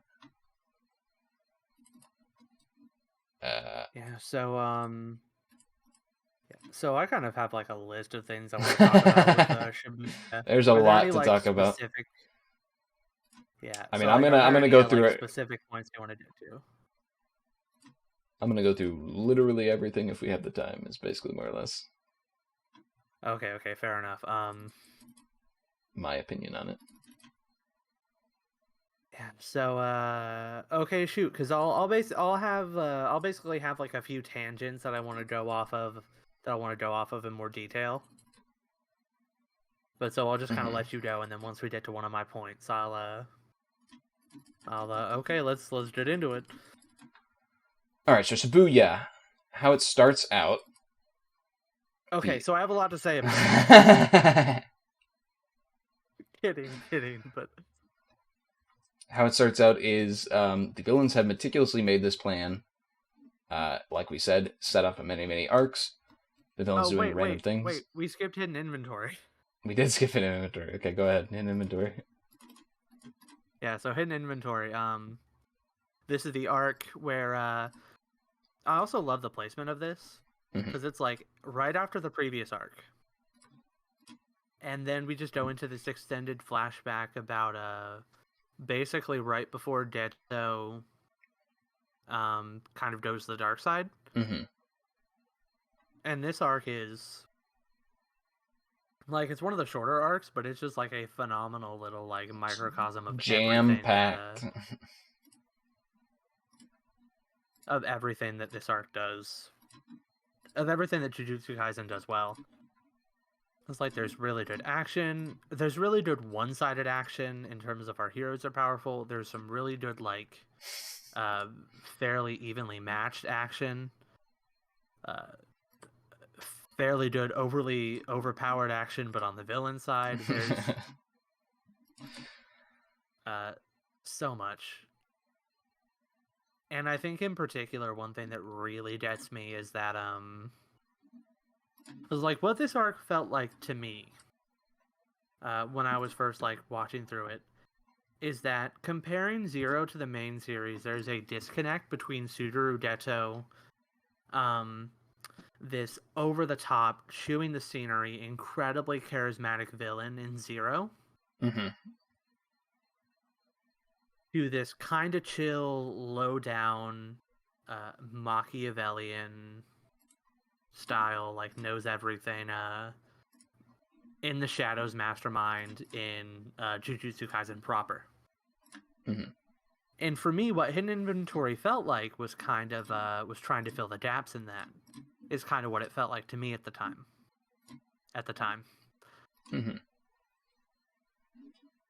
Where it's like, okay, so like we're finding out what happened to Geto to get him to the point of Zero, and knowing that, we can kind of extrapolate to like what are the differences between him and Zero and him now, as well as explaining, as well as setting up stuff for Dojo and Maki and Nanami, and just ripping your heart out like 3 times in a row. Yep. And it's phenomenal, and it's doing all of this like setup and explanations in this arc. And I just wanted to say that before we got into Shibuya. Yeah. Because that's what the arc meant to me at that point. I agree wholeheartedly. I think it's a fantastic arc. And it's often overshadowed by Shibuya, which we just did a second ago. Yeah. Also, I think a couple other things about anime differences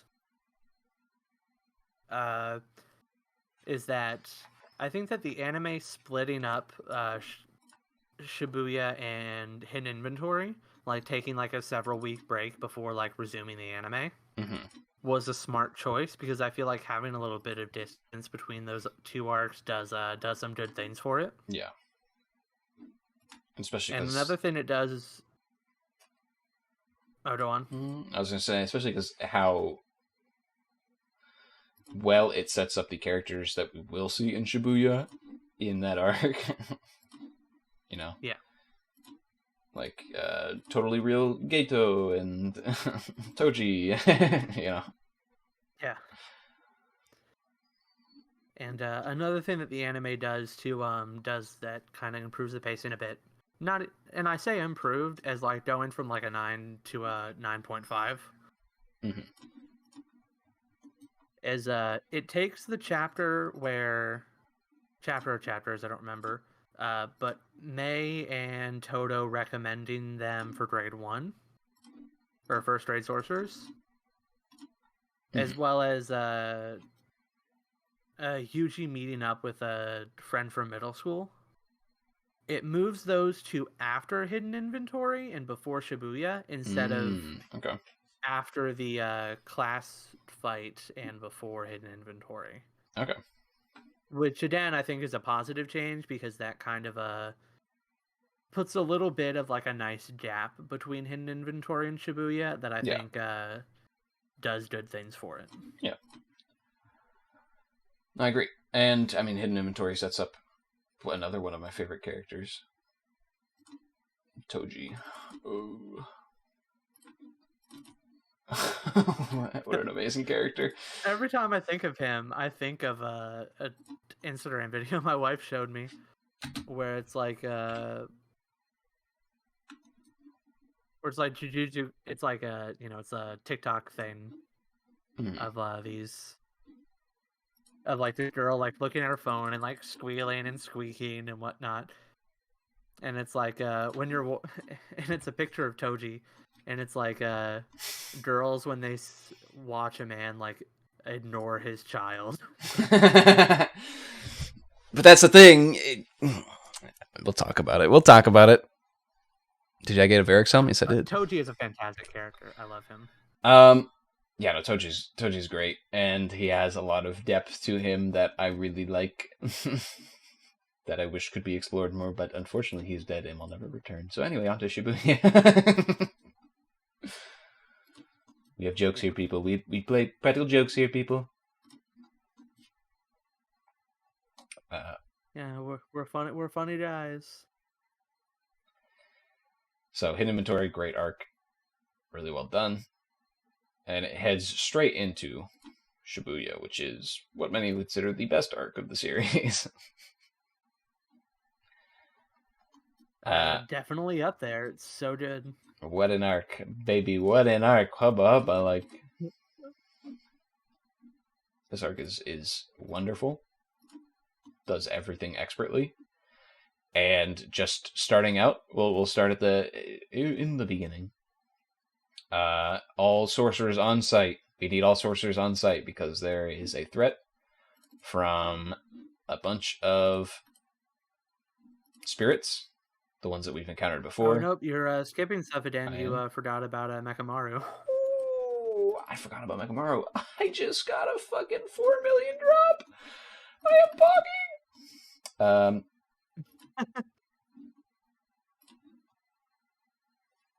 I gotta do a message in the Discord real quick. Okay. All right.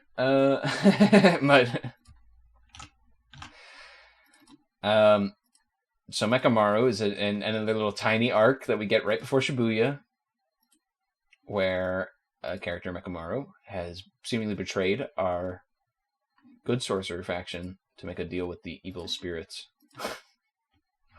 The nefarious of the evil spirits. Imagine having a traitor subplot and then just, actually having it resolve. Yeah, and having it resolve like in less than a dozen chapters. And like having it be interesting the whole way through. And not having like a buildup of a traitor like the whole time. And like not paying it off. And now I'm making fun of Yeah, me too. Oh, I was making fun of One Piece at first, but now I'm making fun of Oh no, I was making fun of Hiroaka. Hiroaka. Well, at least Hiroaka pays off. Because that is probably one of the only payoffs that I found enjoyment of is the end of the traitor arc in Hiroaka before I stopped reading. So No. Did you not? Did you not? Oh, you haven't gotten there yet. I think it is good, and that's what I will say about the end of Hiroaka because I haven't read much past that. It's not unexpected. It's not. I don't think it's worth the fact that it took the whole damn series to get to that point, but I do think it is well done. Okay, is what I'll say. But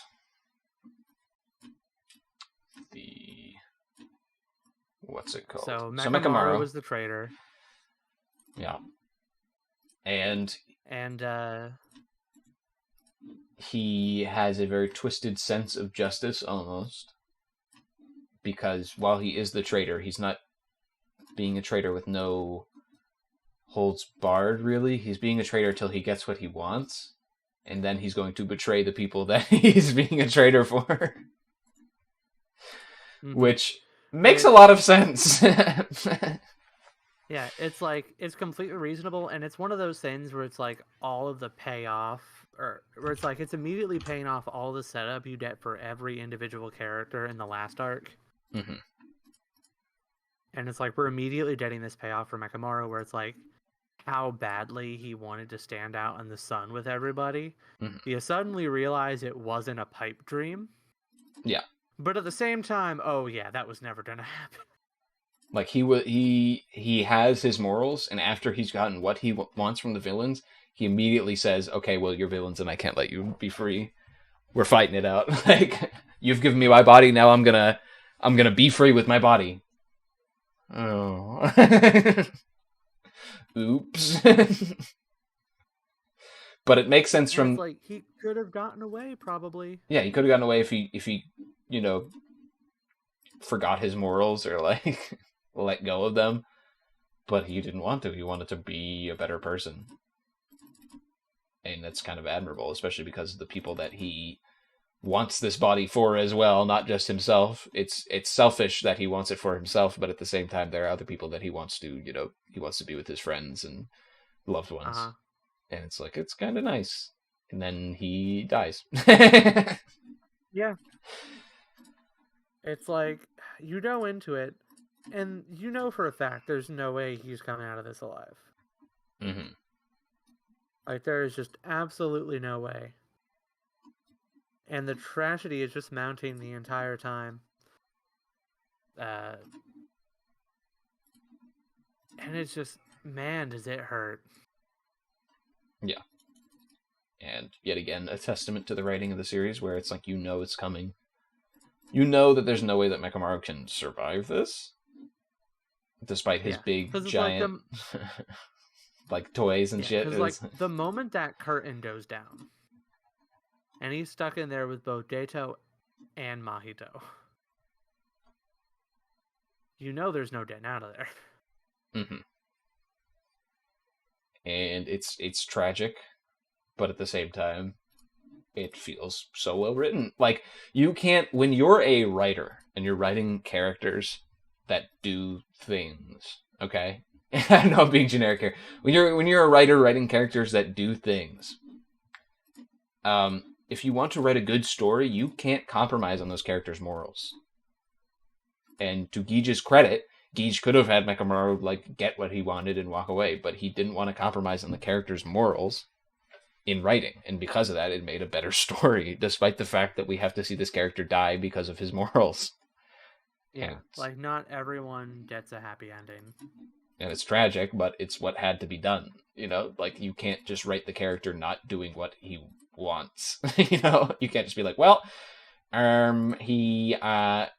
he really wants his body, but he's not going to make a deal with the bad people because he's better than that with his morals. But also, he really wants his body, and he is going to make a deal with them, but he's also going to walk away from it. Like, no, he has to have that middle line. Mechamaru has to see that through line in the middle of everything where he's trying to get through, and he has to try to go for it because that's what the character wants.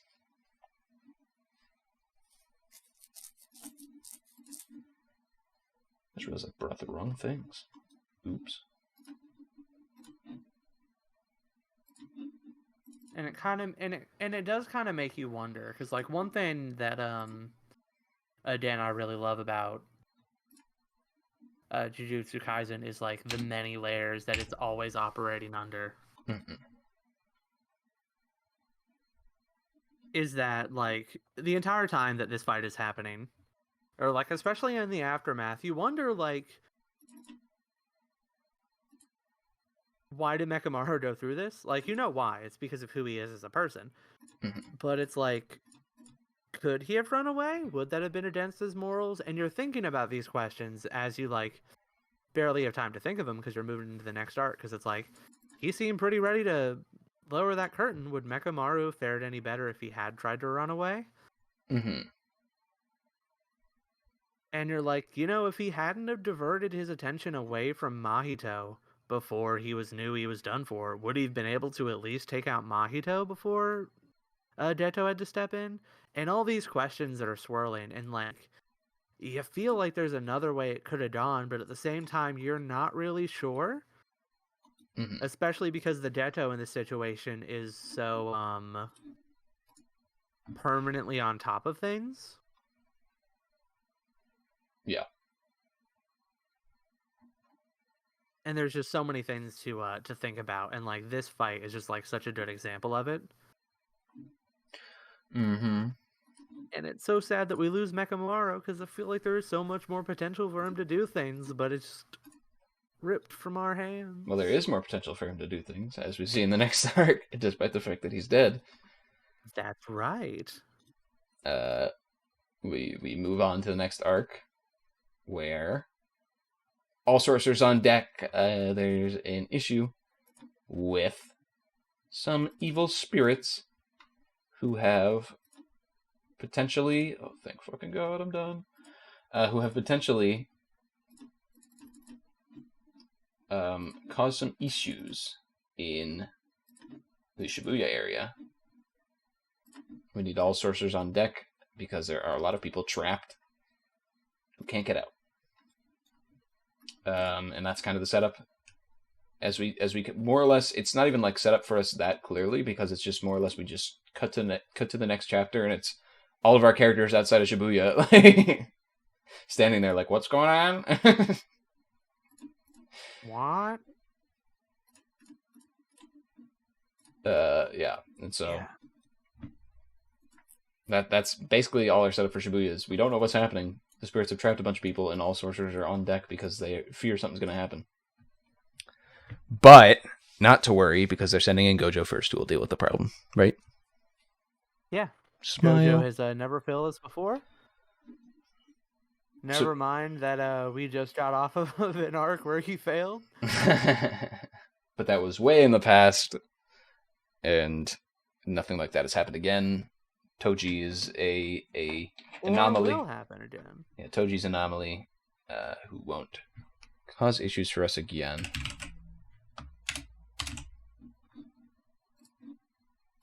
So yeah, that's and so yes, as you were saying, young man.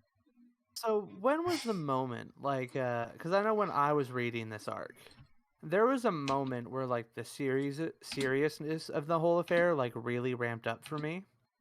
Where it was almost like a switch was flipped, where I'm like, oh, this is serious, and I need to worry about every single character. Mm-hmm. Was there a moment like that for you, or had Mekamaru already kind of, like, had you on edge? So, for me, I think the moment after Gojo it was revealed that they had a way to seal Gojo, and that was their whole plan this whole time, was when I was like, oh, the characters are screwed, you know? Like, if Gojo gets sealed, what are they going to do against, all these spirits who are stronger than them in all sense of the term, or at least as strong as, like, some of the special grade sorcerers who we have along with us, you know? Okay. So that was your reminder, so that was your moment. Was like the reminder that sealing him was the plan all along. Yeah, and it wasn't even when they sealed him, but it was when, like, they, like, were like, oh, we have the thing to seal him, just distract him for long enough. I was like, oh, they're gonna go through with this plan, and if it goes through, then all the characters are screwed, basically. Okay. See, now for me, and again, this might have just been like my more recency of it. Like, I knew that I knew the ceiling was gonna go off. Part of that was just like my the fact that I knew a little bit about this arc. Like, I didn't know that he did get sealed, but I knew that this arc was a big deal, and that sealing him was their plan for the entire series at this point. Mm-hmm. So, like, I kind of knew that it was gonna happen. But like the moment where like the switch was flipped with me was when Gojo killed Hanami during his fight. Because there was that moment where, like, Hanami was a very interesting character. She was engaging. She was, like, the most the one that seemed like had the most of a moral compass among the cursed spirits. Mm-hmm. And so, like, there was so much potential for her. It felt like there was so much more to do. Because, like, it almost felt like she had just started to live here in the last arc, right? Where she learned to enjoy fighting. Mm-hmm. And to watch Gojo just kind of delete her in a moment that felt like it was out of nowhere was like, it was like a switch was flipped. Like, suddenly nobody was safe, and I was so afraid for everybody. Mm-hmm. Yeah, no, I think that was the moment where the switch kind of flipped for me. Fair enough. I think that's a fair enough kind of assessment of when you feel like the arc changes. To me, I had seen enough, like, shonen and that kind of thing where it's like the villains might be complex, the villains might be interesting, but the villains dying for me doesn't make me fear for the hero's side. It doesn't make me go, oh, the heroes are in danger as well. It's like, oh, the villains are dying, they're just going to be gone, and we won't see them again because that's how shonen works. So for me, that flip wasn't switched there. Flip wasn't switched. You know what I mean?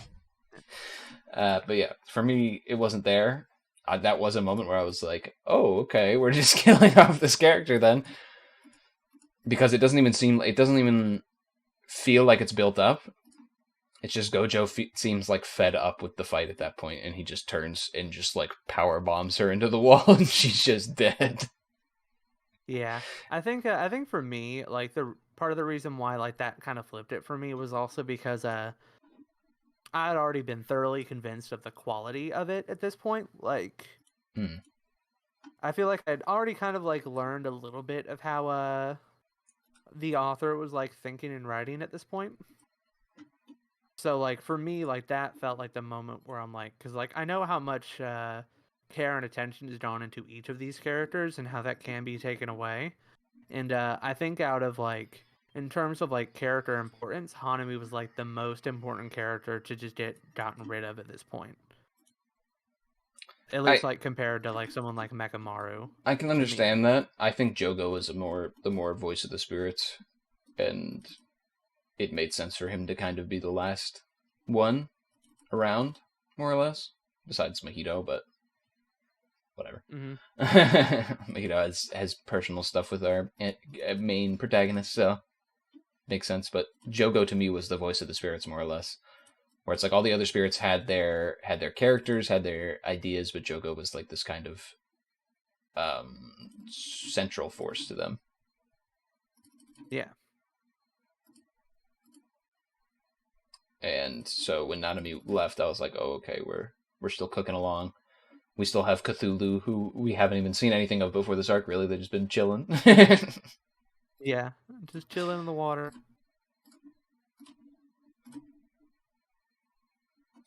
So yeah. So let's just talk about this dojo versus the spirits, like dojo getting sealed. Mm-hmm. So like I already talked about like how during that fight was where Hanami got where Hanami getting killed is a big moment for me in terms of the tone shift, and how the fight from the very beginning gives me like Crollo versus Hisoka vibes. Like the way that like this massive amount of innocent people is like turned into like chattel to get in Gojo's way. Yeah. And how the spirits are like, Gojo can't do anything here with all these spirits, and then he just does. He just starts like, Yeah. well, I will have to kill some people here, but as long as I minimize deaths, I'll be fine with living with this. It's like, okay.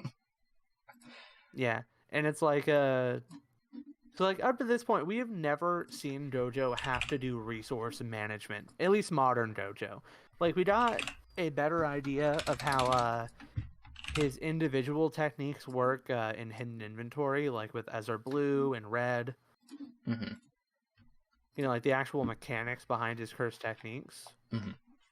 And when he gets down here, a lot of those are kind of rendered moot because if he uses his full power, he'll just ice all these people. And so this is the first time we have to see Dojo do any sort of resource management. And among those resources are, you can't really consider his own curse energy because he's so powerful. Like, you know, he doesn't really have any meaningful limits in a contest like this. So his resources are space, not killing people, and dealing with multiple enemies at once. And so like that's kind of what he's dealing with. Meanwhile, the cursed spirits have to deal with not getting killed themselves because Dojo is just incredibly powerful. They have to deal with killing enough people to keep Dojo on his toes, but not killing so many people that he's like, well, if they're all gonna die anyway, might as well just murder everyone at once. Mm-hmm. And the fact that we have one character who is basically a completely new entity at this point with the eldest brother of the Curse Wound paintings. Yeah. What was his name again? Good question. And I feel really bad because he's my favorite character. I just can't remember his name. I love him so much.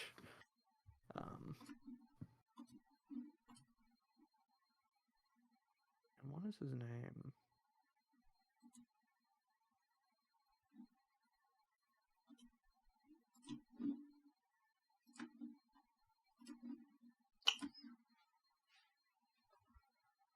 Yeah, it's a good question. I think think it might be this, but I'm gonna check.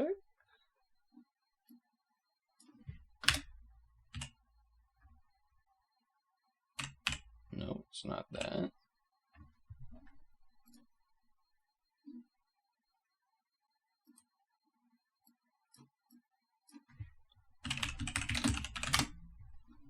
Let's look this up.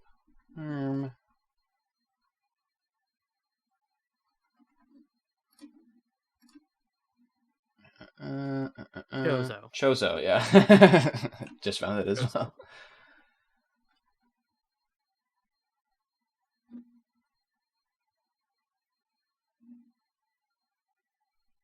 Yeah. So Chozo, he is my favorite character. Okay. At this current moment, I love him. Gotcha. But yeah, so he is pretty much a completely new character in terms of like abilities at this point. Mm-hmm. So like, there's all these resources that are having to be kept track of in this fight, and it's the first time we've had to see Dojo do this, and he does some truly impressive feats,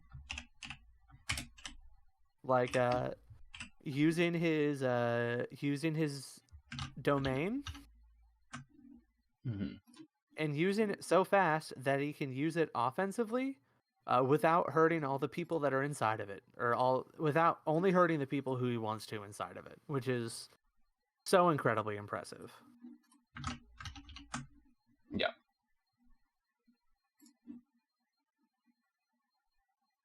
And then there's, of course, the end of the fight, where we did a couple of big reveals that I have a lot to say about. Is there anything else you have to say about the fight before I get into that? It's... I just really like how well done not only the fight itself is, but like the people around its reaction to the fight happening. Like how they're like, what are those two down there talking about? They're like, those two? You mean those four? And then it's just like, it's just like people like talking amongst each other. I think it's really well done. That is a good point. And like you can tell it's just people caught up in this mess where they should not be here. They should not. They do not deserve this. But besides that, I just think the fight's really good. And I really like it. And I really like Gojo being serious. And it turns to kind of something I have to say about Gojo later when we get into the Death Game arc eventually. Yeah. Might not even be today, so eventually. Might not. So let's talk about. So there's the reveal that whenever Dojo gets sealed, the whole thing about it is that the sealing object, that mystical item, you have to hold someone in place for 30 seconds before it takes effect. Mm-hmm. And how are you going to hold Satoru Dojo in place for 30 seconds? Well, it turns out it doesn't have to be 30 real-world seconds. It has to be 30 seconds within that person's mind. Mm-hmm. And so, Dojo gets hit with a thing, at which point, Suduru Deto reveals himself. And it turns out, hey, that's not Suduru Deto. But he looks like him. Yeah. That's somebody else in his body. That's Cursed Spirit Kenjaku, or the most evil sorcerer of all time. Is that what they call him? Something like that? Perhaps it's revealed that he's been hopping around bodies. Might have been the death paintings, related. Well, not might have, is related to them. Yeah. A lot of other things. And so suddenly, like 20 different arcs are immediately recontextualized. Because you might have thought that, oh hey, hidden inventory, that was all about fleshing out Dato to make us understand kind of the disconnect between him and Jujutsu Kaisen Zero and him now. Actually, no. The entire reason we had the hidden inventory arc was just to explain the 30 seconds plus that goes through Gojo's head when he sees Dato. Yep. As that arc flashes before his eyes. Obviously, there's more than just that as the purpose, but this is how I feel in the moment that I read this chapter. Mm-hmm. So suddenly, that entire arc is compressed to like one moment, like one panel of one page, and we feel it with Gojo. Yeah. What do you do when your best friend, who you literally kill with your own hands, shows up and is like, "Hey, how's it going?" Like, what do you do in that situation? Yeah. So suddenly, that entire arc, the purpose of it, is like completely changed in my mind. Mm-hmm. It's like completely recontextualized. Along with several other arcs, for instance, the kind of mini arc between the that we didn't touch on too much between the school competition and hidden inventory, where they fight the other death paintings. Turns out the entire purpose of that arc was to set up Kenjaku before his reveal, because that's the only time his name is mentioned, is during that arc talking about the paintings. So, whoops. And so that recontextualization, that setup and payoff into more setup is just one of the most show-stopping things about reading Juju for me. Mm-hmm. Was that moment of I have to rethink everything up to this point now.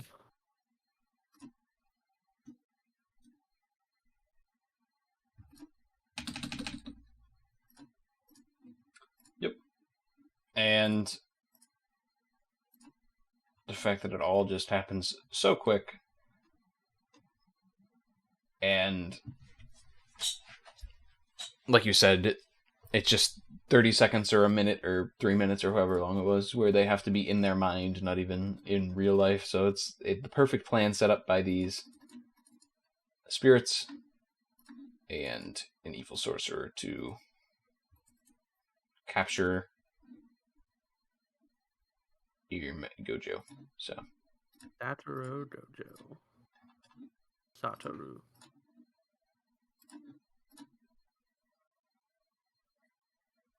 One thing I also really like, and I'm just gonna touch on this here, is that for all of Kenjaku's like super complicated plans, is I really like the way they're laid out, mm-hmm. because there are a couple points that are like really important, right? Yeah. Like, it's really important that whoever's body he's in is someone that will stop Gojo for 30 seconds. Yep. It is really important that Gojo is stopped and sealed in general at this point. Doesn't matter how long he stays sealed. Doesn't matter if Sukuna gets out. It'd be great. It'd win the day in 20 seconds, but it's not important. It doesn't matter how many of the cursed spirits live or die. Does not matter who all they have on their side, who all among the good guys gets killed. There are like a couple of really important spots that have to happen, but the rest of it, though, like, can go either way. Yep. He's fine with that. He's accounted for it all. And that is one of my kind of favorite parts about this kind of level of like big brain thought person, is because sometimes if you have an evil mastermind, you run the risk of it feeling stupid. But that's not something you really have to worry, or not something that I really feel in Juju, because of the way those plans are laid out, because of the way that, like, there's 100 different ways it could go. It's really just these important parts that I'm really making sure I get. The rest, whatever happens, happens. Mm-hmm. And it makes the plans feel a lot more organic and a lot more interesting in that respect. Yeah.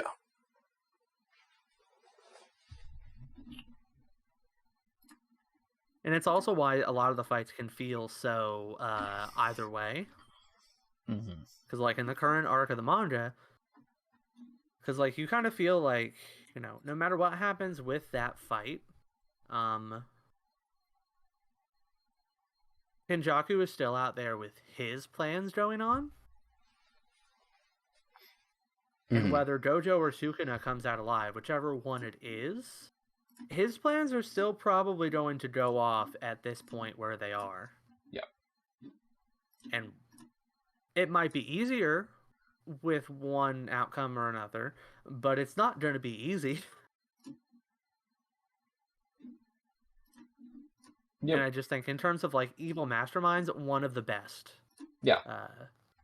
But it's definitely an endgame villain, but they don't feel the need to be in the face of everything at the moment. For now, they can let everyone else fight each other out, show up for a second, make sure their plan's done, and then leave. Yeah.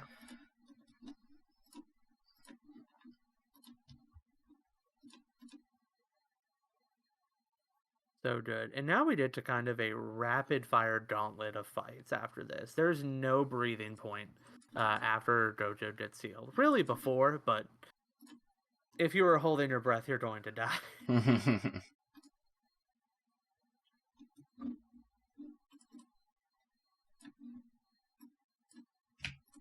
want this. No, you don't. But then it is revealed to Yuji Itadori, while he is with a character that everyone should hate, Mei. Is that really your brother? Nephew? I don't know. Either way, it don't matter what it is. But while he's with that character, it's revealed that Gojo has been trapped. Revealed to him in a vision. By a vision, I mean Mekamaru, who is still alive? Question mark. Actually, he's dead, but he had a little stipulation if he was dead to go to Yuji Itadori's ear and have a little walkie-talkie into his ear. The reason why, because he believed Yuji wasn't a mole. He believed there's no way that Yuji could be a traitor. He had to be on Gojo's side because of the fact that Gojo saved his life and he just recently showed up, which is a fair reasoning. Fair enough. Mm-hmm. But so he gives him a little thing, tells him Gojo's sealed, and tells him he has to tell everyone. So Yuji runs for the hills outside and starts yelling that Gojo has been sealed, and everyone now knows. And just screams it out loud. Screams it as loud as he can. He's trying to get Nanami's attention specifically, but everyone else hears it as well. Yeah. Which is so funny. I think another thing I have so much appreciation for, and especially like going into like this next handful of fights, is that Jujutsu Kaisen never feels like misery porn. Mm-hmm. Like, this is not Attack on Titan.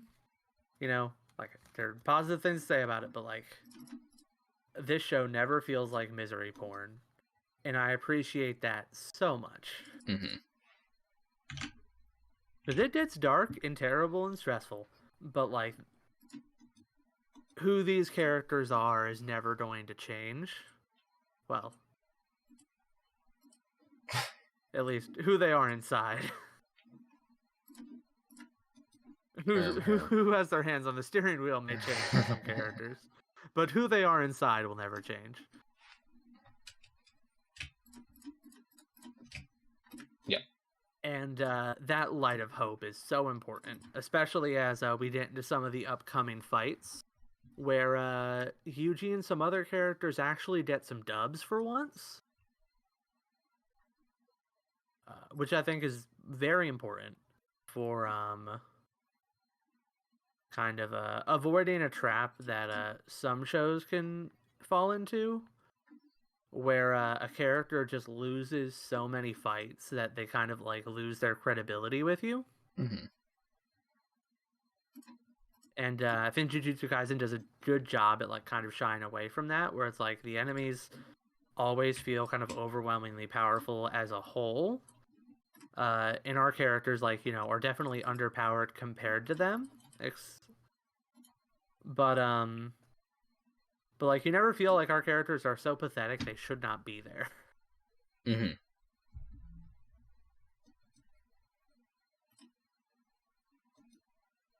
But Deku. What are you saying? Deku's the greatest. You haven't got to that part. Never mind. I'm not gonna say anything else. Most important. I hate My Hero. If you want to end the series, but you've been working on it for a while, at least like end the series in a way that is satisfying to your readers. That's all I gotta say about that. That's all I got to say about that. But anyway. So yeah, we move on. Nanami says, I gotta go tell the higher-ups about this. None of our cell phones are working, so you guys can hang out with the hooded man whose name I forgot. The baklava guy. I was so worried for him. who is waiting for his grade 1 sorcery upgrade. He's taking it with Nanami because Nanami's the only guy that he trusts in a little backstory that it shows. Mm-hmm. He's the only like high grade sorcerer that he like really not trusts but like appreciates the input of. Yeah. So Nanami puts him in charge. I was so worried for him. I was 100% sure he was going to die. I mean, he hasn't shown back up. He got the treatment of he's not dead, but they had to take him to like emergency, services to make sure that he's okay. Yeah. And as far as we know, he's not dead, but he just hasn't shown back up again. Yeah. Which, to be fair, there are some important characters that are currently in that limbo. I want to believe that they're not coming back because I think it would be a better story, but at this point, like, it's been so long, like, just leave it. Let sleeping dogs lie. But at the same time, they are fan favorite characters, so Yeah.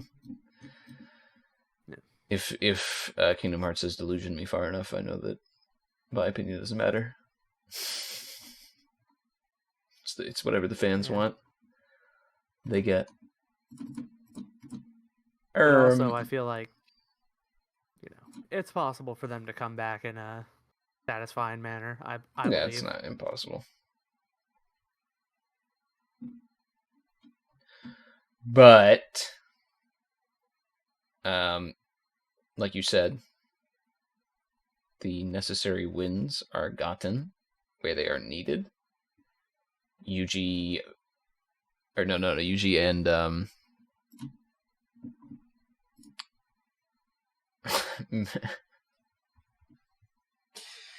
why my names are like, it's like Nanamin, Minami, Hanami.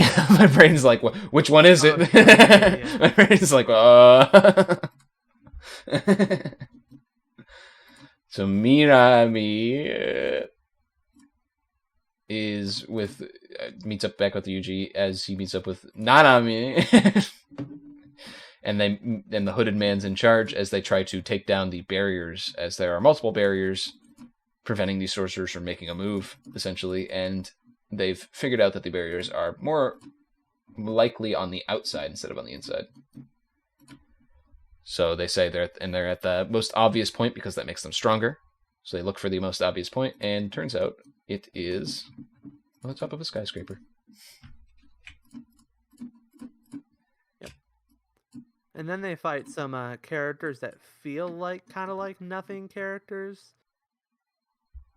But they have their own little backstory. But at the same time. And implications. Yeah.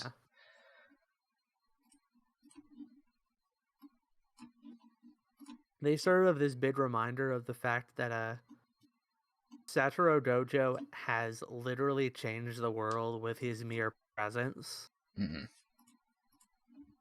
for good and ill, but even the good may have just been kicking the can down the road. Yeah.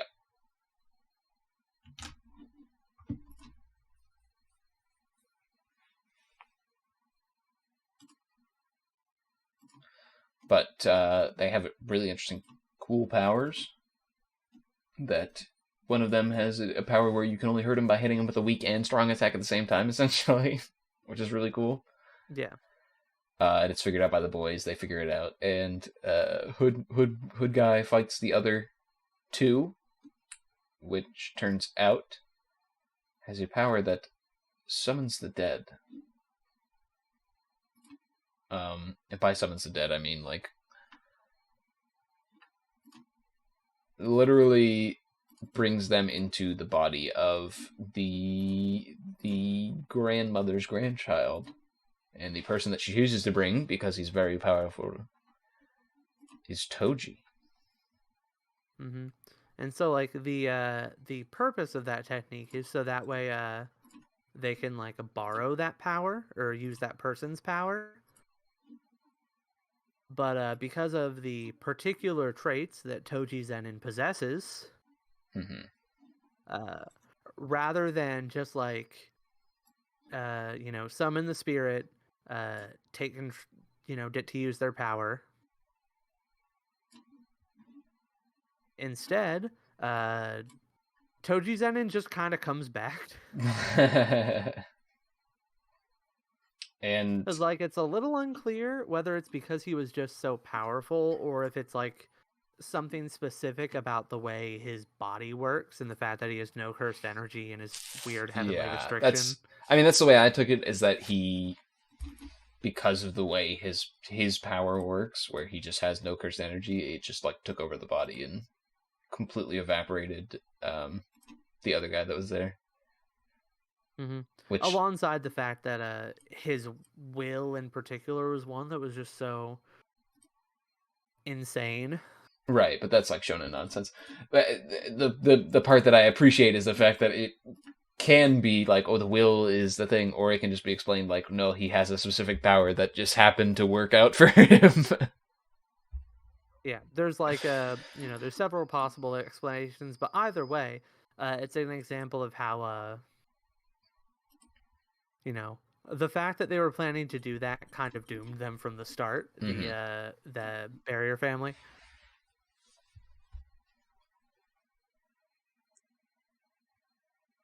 And it also makes him coming back feel not like cheap. No, it doesn't feel cheap at all. Definitely shocking. It feels shocking, but it doesn't feel like an ass pull, quote unquote, which I hate using that phrase, but yeah, that kind of thing where it's like out of nowhere. Makes no sense. It feels like it makes sense. Yeah. Another cool thing about like how it feels is also due to the impact that it actually has on the battle at large. Mm-hmm. Because him coming back and getting complete control does not immediately shift the overall tide of the battle in either favor. Yeah. Heck, it doesn't even immediately shift the tide of any given match in any given favor. Because, like, yeah, he's incredibly powerful, but he's also not super interested in just immediately fighting, like, Yuji and Megumi, because they're not even, like, up there on the roof at that point. Mm-hmm. So it's, like, this, like, true wild card that, like, you have no idea what's going to happen. The only thing you do know is that now you're stressed.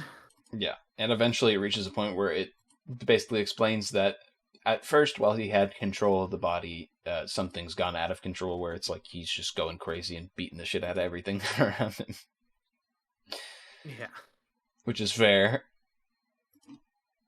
And it reaches that point after we get to the fight. I guess we'll just skip around a bit to a linking point. After we get to the fight with Cthulhu, whatever his actual name is. Oh yeah, the cursed spirit of the ocean. Was it water in general or the ocean specifically? I think it was the ocean because... Well, maybe it was water. Because it was supposed to be like... Hanami was the like forest and trees and stuff, and Jogo was like fire and lava. So maybe he's supposed to be like water. Perhaps. Because I can't quite remember, because I know it's like Jodo was the fear, or Jodo was the fear of volcanoes. Mm-hmm. I think Hanami was the fear of like the earth itself. Yeah, and nature and that kind of thing. And Mahito was fear of other people, or like humanity. Mm-hmm. So I kind of feel like Cephalopod was fear of the ocean, but it could have also just been fear of water. True. It definitely felt ocean-like, though, because it was on a beach, and it did have ocean creatures attacking them, so... as we find out, this sorcerer is very... this spirit is very powerful, and even the special grade and, like, first grade sorcerer are having an issue with it. And the reason why is because... it was a cursed womb, and nobody knew about it. Nobody realized.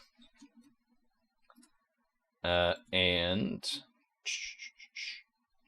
they end up getting saved because Megumi shows up.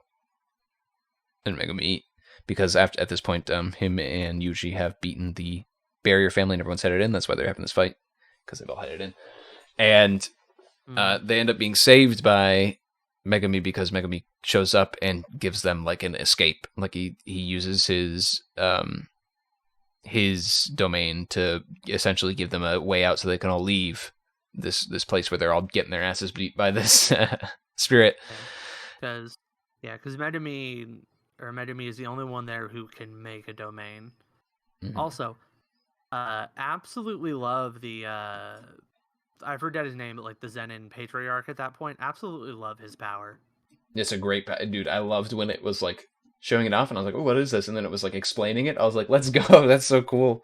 Like, it's such a neat power. So cool, because he started out, I'm like, "Why on earth are you complaining about HD television?" What's the problem? And then you're like, "Oh." Yeah, it's really, really well done. Yeah. And also, the dynamics between him and Maki are so interesting in this arc, I think. Especially with what happens. Yeah. Yeah. Because like, it almost feels like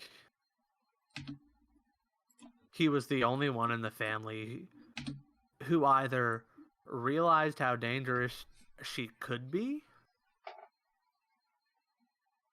or maybe he was the only one who saw any sort of value in her. Not enough value to care about her, but enough value to, like, not get in her way personally. Yeah. Because I'm not 100% sure on what his exact stance on her was. I know he was, like, rude to her when she left. Mm-hmm. And we know that the Zenin clan specifically got in the way of her advancing or progressing in any sense. But we don't know for sure how much of that was him specifically, because everybody else in the Zenin clan hated her guts just as much, and they all had a lot of sway and power as well. Yeah. Not anymore, though. Oops. But we'll get to that. But yeah, I love that dynamic. Mm-hmm. And then Megumi comes in and gives them a way out of the domain. So they have a win condition now in this fight against the ocean spirit. Yeah. And then... then, instead of them all being able to leave via Megumi's exit, Toji shows up through the gate, and he enters. And takes Maki's weapon like out of her hands instantly and just obliterates the spirit. Not only does he obliterate the spirit, he uses the weapon in a way that nobody knew it could be used. And just like... Oh yeah, because he literally files it down to a blade, right? Yeah. On the edges. And just like obliterates the spirit with it. And people are just like, huh? Like, nobody knows what's happening here except for the head of the Zenin clan, who knows that it's Toji. Everyone else is like, what is this? What is happening? So it's really, really funny.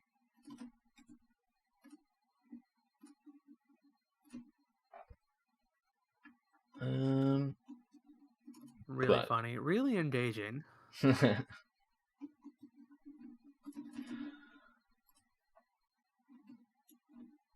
But the what am I trying to think of? The Toji shows up, obliterates the spirit, and then to their credit, nobody there is like, brother, huh? Okay, weird PK trying to attack me.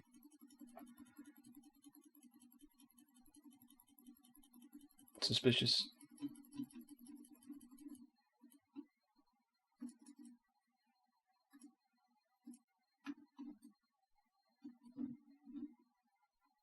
Hold on, I gotta deal with this. There's a dude trying to attack me. Okay, I'm gonna go grab a drink real quick. Be back. Be back in a sexy. Hmm.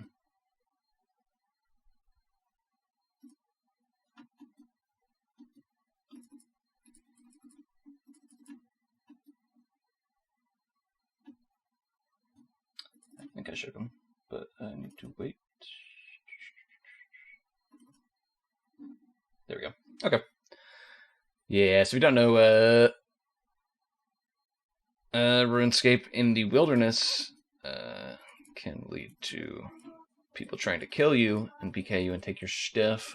I don't have anything on me, but the dude saw me running past a very popular PK spot where you PK people for bones, and he just started attacking me even though I didn't want to do bones there. But to PKers, it doesn't matter. If you're alive in the wilderness, they want to kill you. But I should be good now. Just want to get that. If I'm going to die, I'll drop the shovel. But I'm hoping that I can get over this way. This is also kind of a hot spot, so I might be in a bit of danger. But if I can get past this area, I can get to the obelisks and then teleport from there. And hopefully teleport into a level wilderness I can just click on my home tablet and get out of. Might take a few tries, but we'll see. Because I didn't bring a knife with me. Which maybe I should have, but I didn't know if I was going to run into any PKers. And also at the same time, I don't want extra stuff. You only keep 3 items on death in the upper wilderness when dying to people. So I didn't want to take more than 3 items, because if you have extra clue scrolls, they just turn into money and you lose them. So I didn't want that. Right now, if somebody attacks me, I'm going to drop the shovel, because I'd want to keep the clue scroll and the clue scroll part. I don't know if they both stay in your inventory if you die or what you lose or whatever. Probably the clue scroll part. Oh, you lose everything. You know, yeah. Uh-huh. Let me actually check. I happen to hate MMOs. No, I only lose. So I'm an expert. I only lose the part of the clue scrolls, which means I can get it back, so it's not bad. But yes, there was I was walking past a PK hotspot, and some dude tried to PK me. I also forgot to move the Chaos Ellie over here.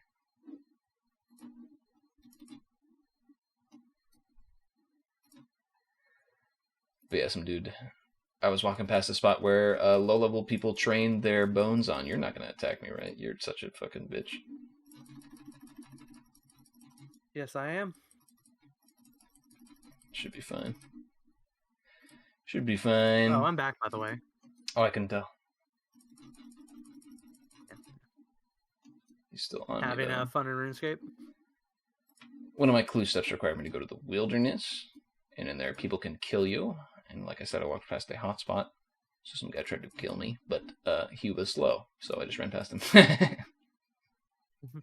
He first started attacking me with a crossbow, and then swapped to his magic to try to freeze me after I had already run a distance away where he couldn't freeze me. So, oops. Get good, scrub. Pretty much. It's not where I want to be. I see that once I'm out of here, I should be good. I'm using the random teleport Man, system. I'm so tired. Tired of what? Oh no, I'm just tired in general. Like, I'm more tired than a whale tail on a blue moon. Like, I'm exhausted. A whale tail on a blue moon. Yeah, it's an old Florida saying. So you say. Alright, I'm out now. They say it all the time down there. Do they? Yeah.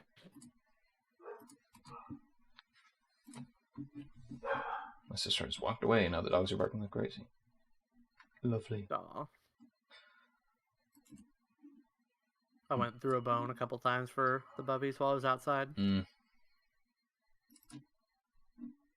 But New puppy is getting better, by the way. Nice. Well, in some ways. In other ways, she's getting worse. But she's figured out how to open the trash can. Ooh. A little dangerous. But following up the cephalopod fight where Toji kills him, it is revealed. Hold on, let me actually make sure that something didn't happen.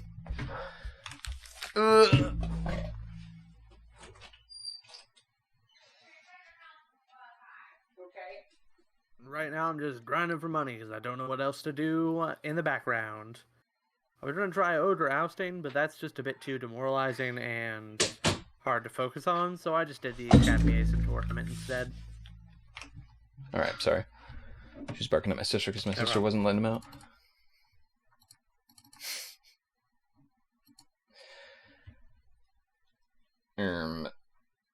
But after that fight, when Toji kills the spirit, he then comes out and everyone's like on edge because they don't know this guy except for the Zenin clan leader. And the Zenin clan leader knows that he's not exactly friends with them. But then Toji separates Megumi from the rest of them by kicking him out a window. And starts to fight him. Good parenting at work. And it's probably one of my favorite character moments in the whole series. Is when Toji asks him, "What's your family name?" And Megumi says, "Fugushiro," and he's like, "Good choice," and he kills himself. It's... When I saw that, I was mouth agape. I was like, "Let's go!" Like, that was one of the moments that solidified the series where the author understands his characters. Yeah, it's like on the one hand, Toji Zenin is like one of the most despicable characters. Because, like, you know, he personally killed someone that we got to really care about. He, depending on your reading, by awakening Satoru Dojo, turned the world into a worse and more dangerous place for everybody.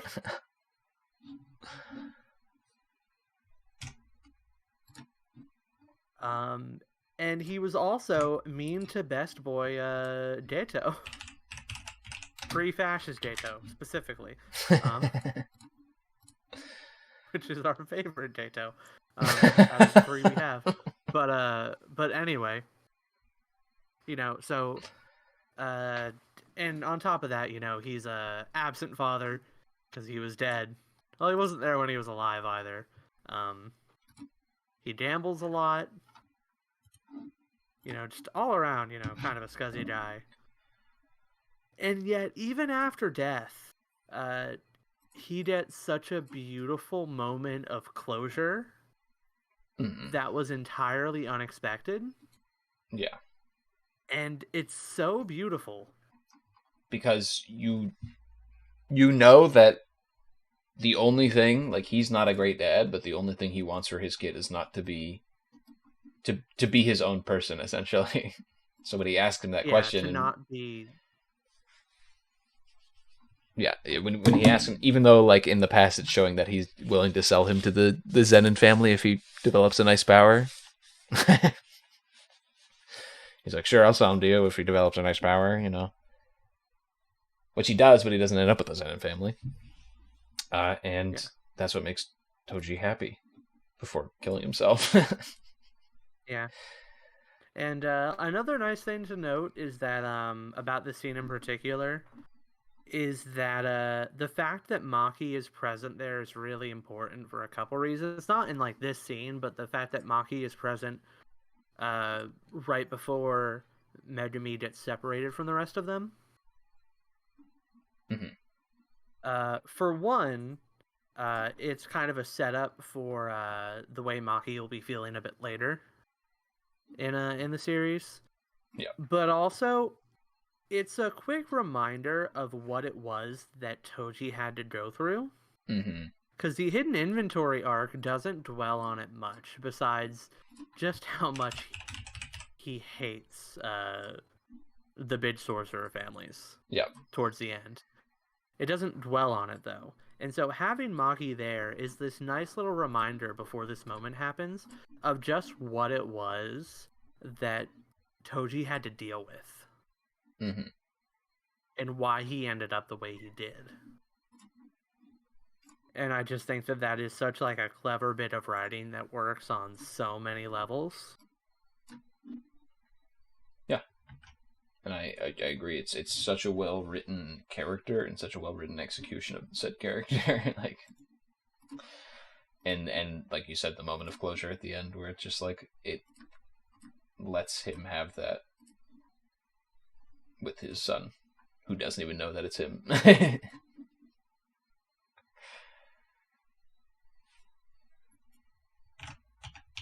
Yeah. And so we've skipped ahead a little bit here. Yeah, we kind of skipped around because we wanted to talk about Toji real quick and his kind of where he goes off. So we kind of took the Toji plotline. So let's kind of stop Megumi here. We also talked about the fight with the water guy. Let's go back to who would be best next to talk about. I really like, and this might be a hot take, but I really like that Nobara takes an L here. Specifically where, so... she takes a couple. Oops. I'm talking specifically about Nobara versus the hand guy here. Mm-hmm. So the hand guy is going around just killing, or well, he doesn't pay that much attention, so stabbing in the back all of the... what's their name? Executives?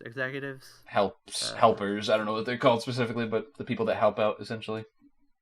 Yeah. All the people that aren't sorcerers, but like just kind of help with like the curtains and veils and whatnot. Mm-hmm.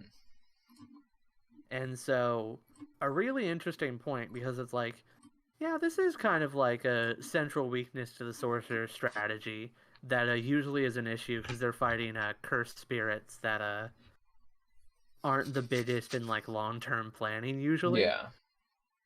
Because cursed spirits as intelligent as Mahito and the rest are like a rarity. Mm-hmm. Like, I don't remember, but I think it's possible that like they're literally the first that the Jujutsu Society has ever had to deal with. They didn't say the first like intelligent ones, but like the first group of intelligent ones, essentially. Yeah. It's like not they run into intelligent spirits before. Sukuna was a spirit back in the day, right? I mean, he became one. I don't know if I don't think he originally was one, but he definitely became one. So yeah, I guess it's a different story. But yeah, so normally that's not something they have to deal with. So like the fact that that became an issue,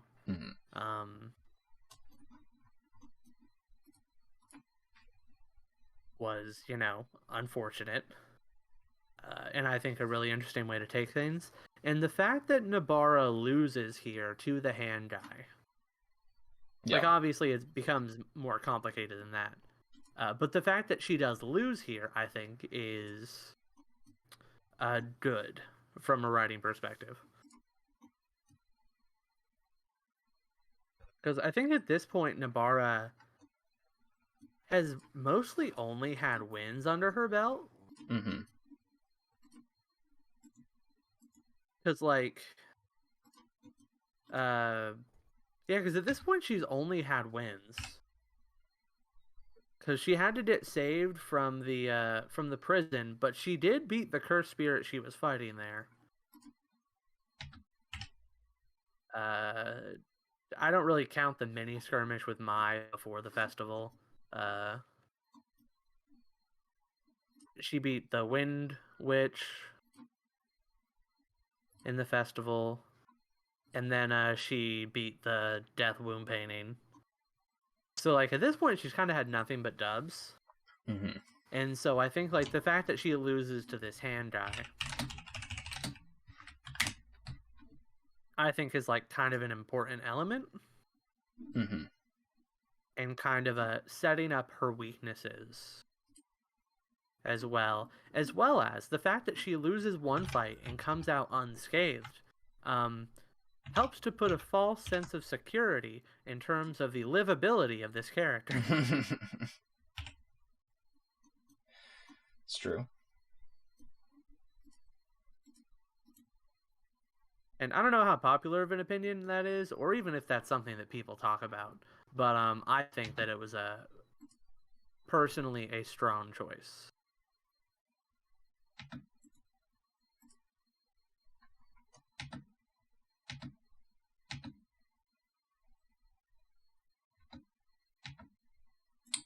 Yeah. I think that her losing there is very interesting, especially because all we know about this character is that he's a toady. And that he likes to pick on the weak. So the fact that she lost there is, like, it's weird. Like, you don't feel like it's going to happen. And it just does. And it also, like, kind of makes sense, because a big part of Nabara is that because her curse technique is so specific, a lot of her fighting is matchup based. Mm-hmm. In a way that not a lot of the other characters have, because, like, she has ways to deal with plenty of opponents, but, like, we never really see them tested all that much, because so far we only really get to see her in, like, favorable matchups, because she's got an incredibly powerful technique, but also a very specific one. Mm-hmm. And especially considering that she's a ranged fighter against a character whose ability is to get lucky. That's the kind of thing that doesn't really, like, that was just a bad matchup for her. A bad matchup that we didn't even really understand until a bit later. Yeah.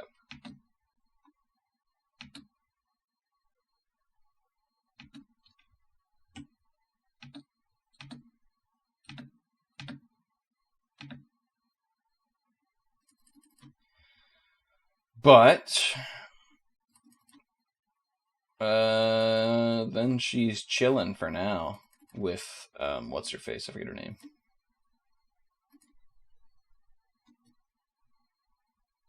The blonde-haired lady whose name escapes me.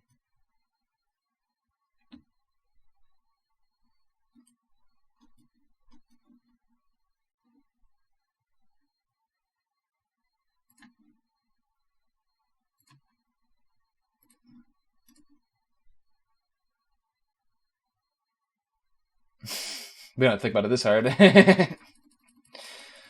Whatever her name is. I forgot about that.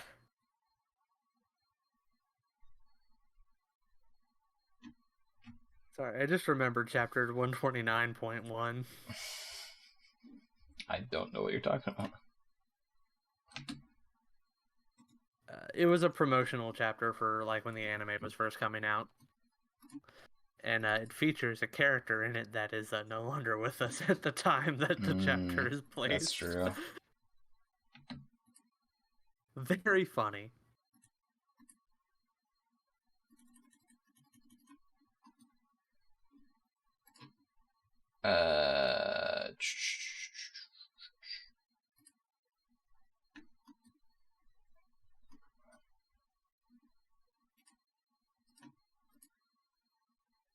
But I'm trying to think. We don't really have much else to say about Nobara because she's kind of on this island till the Mojito fight. Yeah, I'm trying to think about what the order of events is that happens next.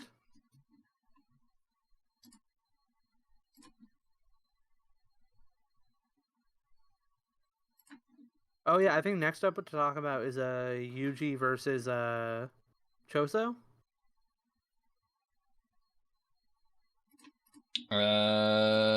Does that happen? I mean, he has the grasshopper fight, which actually happened So we have way the long grasshopper ago. fight. Way long ago. We Oh just yeah, get yeah. this. I think we skipped that. I just kind of talked about that in the context of him getting dubs. Yeah. Although that fight is kind of a brilliant setup for this arc, because the whole concept of it is, are you intelligent?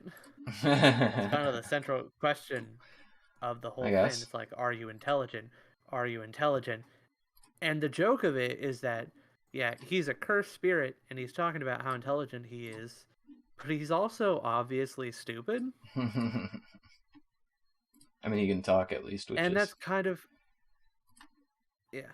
But that's also kind of like brilliant setup for the fact that all the cursed spirits, and in fact, like literally every single person that's inside Shibuya right now is kind of getting played by Kenjaku.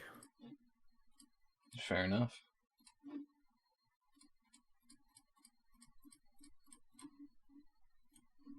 And the line between Itadori as a person and Itadori as like just a stupid, dangerous monster whose like sheer incompetence will get millions of people killed. That's a major element of this arc. And now that I think about it, that grasshopper fight actually has a lot going on in it that I may not have thought about upon first reading. What are you saying? What are you implying here?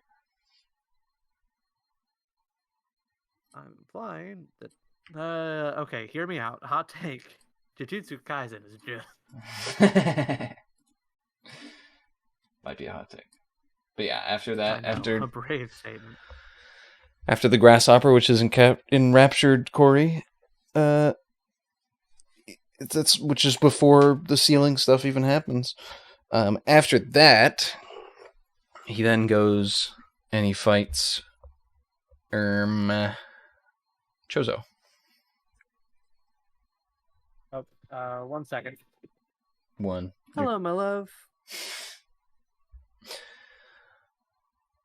You on your way home? I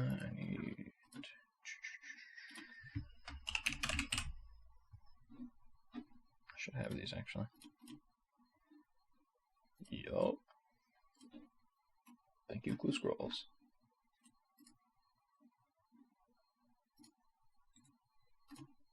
Alright, so the thing to worry about with the Wizard Trio is they can kill you in half a second if you're not ready.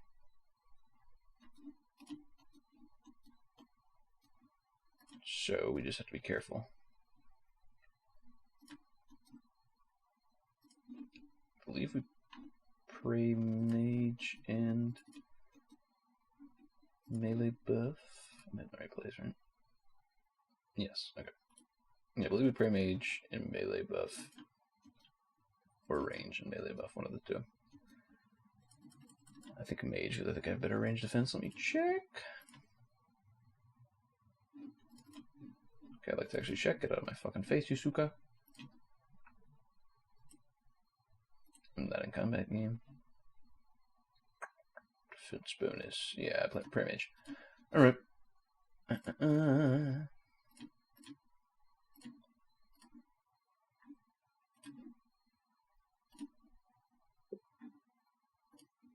Alright, Alexa says hi. Hello. Actually, no, she doesn't. Don't tell her I said that. She still hates you. Huh? You told her to shut up that one time. I literally complimented her on stream today. Oh, wait, you did? You said something, I forget exactly what you said. But then I said, it's almost like she's smart or something in response. Oh.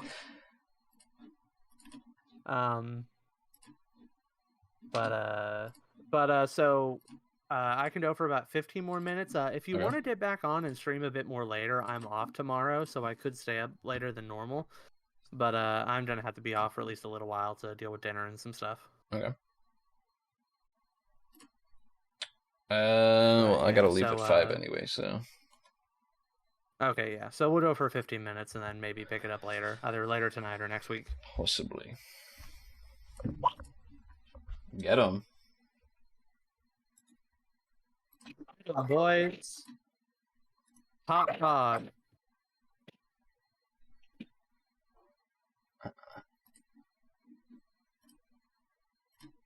So, wait, I just realized I don't have my chat up. I hope no one was in my chat. I have someone virtual law. Were you doing Legends Quest? No, I was not. I was getting a clue piece out of the Legends Quest area. Sorry for not reading. Yeah, I had to go through the Legends Quest area to get a clue piece, which is a lot of fun. Not. Parentheses, he's lying. Yeah,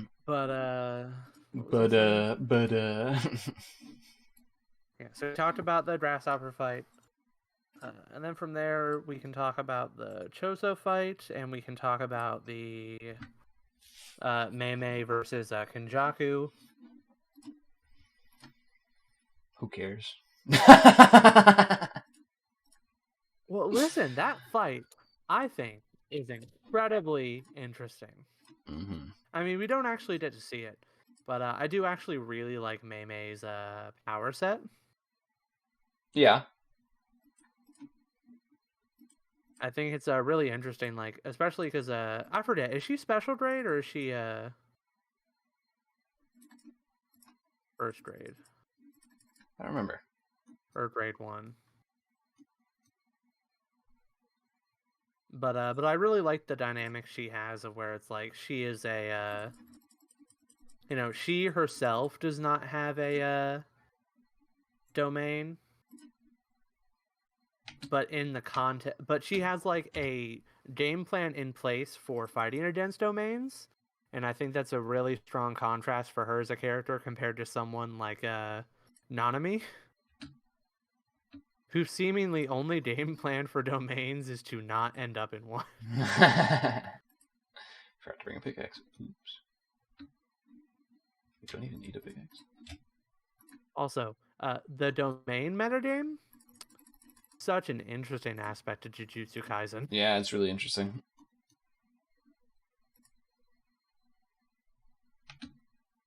And how, like, it's like nothing super, like, all the domains themselves are kind of interesting, but nothing really interesting happens with the domains until a specific fight. Mm-hmm. Or, like, there are lots of interesting domains, but nothing with the way domains interact is interesting until a certain fight. Yeah. And it almost makes it feel like the entire series is set up for one fight. I wouldn't say that much, but I would say, yeah, it does feel like it's... How it feels. God, feel very important in the scheme of things. I have so many things to say about that fight.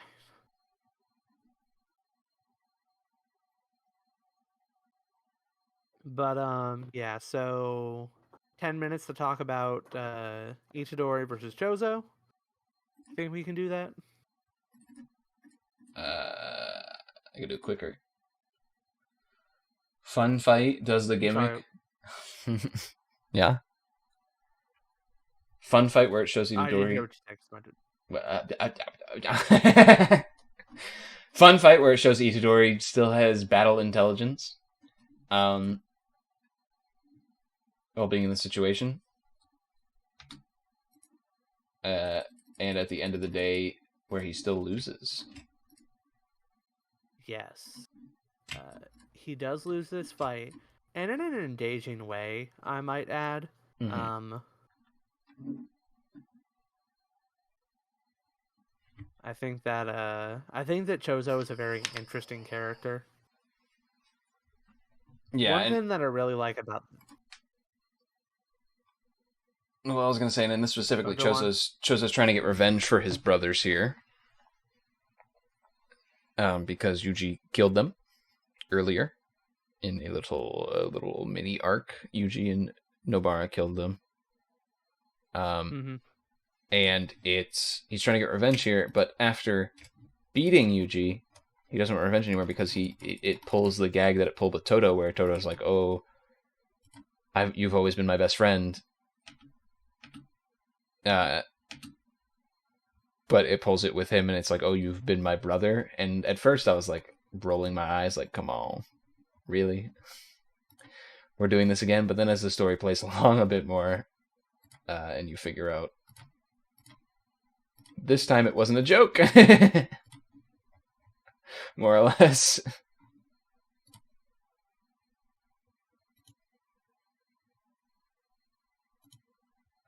But I guess it's going a bit beyond current arc, so.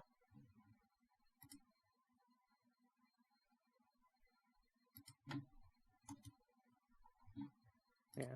Although. Yeah, that's how you gotta say. The fun thing that I like about that is that we have no idea why, and it doesn't actually dwell on it at all. Mm-hmm. The like, because it's like suddenly a moment was born inside Chozo's brain. Yeah. And it's just like, hey, big bro, and that's it. That's all we get. And it's such like a cute moment. It's like really weird, but it's like a cute moment. Again, one of those little rays of sunshine in the midst of this terrible arc. Mm-hmm. And I had absolutely no idea what was happening. I was so like lost and confused at why this was happening. And why he ended up sparing him. Well, to me, it just made me feel like... So he did the thing with Toto, where Toto thought he was his best friend his whole life. Haha, it's so funny, it's a gag. Cool. And these characters were going to end up being friends anyway, so it's not like that big of a deal. But when they did it again for this, I was like, really? We're just gonna do this? Like, we're not gonna try to be like... actually have a solution to this fight? But then, the story progresses, and it's like, oh, okay, wait, there is actually an explanation for this compared There's a fantastic reason for this. Because it turns out Yuji might be another death painting. We're not sure yet. Yeah. It's complicated, but I absolutely love Chozo. Mm-hmm. And also worth noting is that this is also one of the most beautiful fights in the manga, which I can probably say about all of them. It looks fantastic, especially like the scene in the bathroom where all the water's just flowing out. Yeah, and the line work and the way his arms look, it's just, it's so good. Yeah.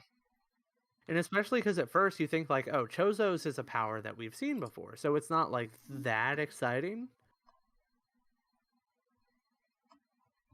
But then like you look at the way it's drawn and the way he uses it, and it's so incredibly engaging from the word go.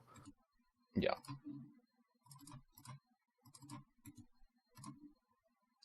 It's just Chozo is such a good character, and so is Yuji. True. Need to be spitting facts. Love him or hate him. And I hate what happens to him. Which one? Yeah. And so that fight is what leads into kind of like lots of terrible things happening, including Dojo feeding him like 20 fingers. Jogo. Jogo, not Gojo. Jogo. What, you're getting confused about the names? Fuck, that's so true, dude. Who'd have thought? Yeah, so Jojo feeds him like, what was it, like, he's at 19 fingers at this point, right? Like all of them but one? I think close, or like 18 or something like that, yeah. Yeah, it's like all of them but one at this point. Mm-hmm. And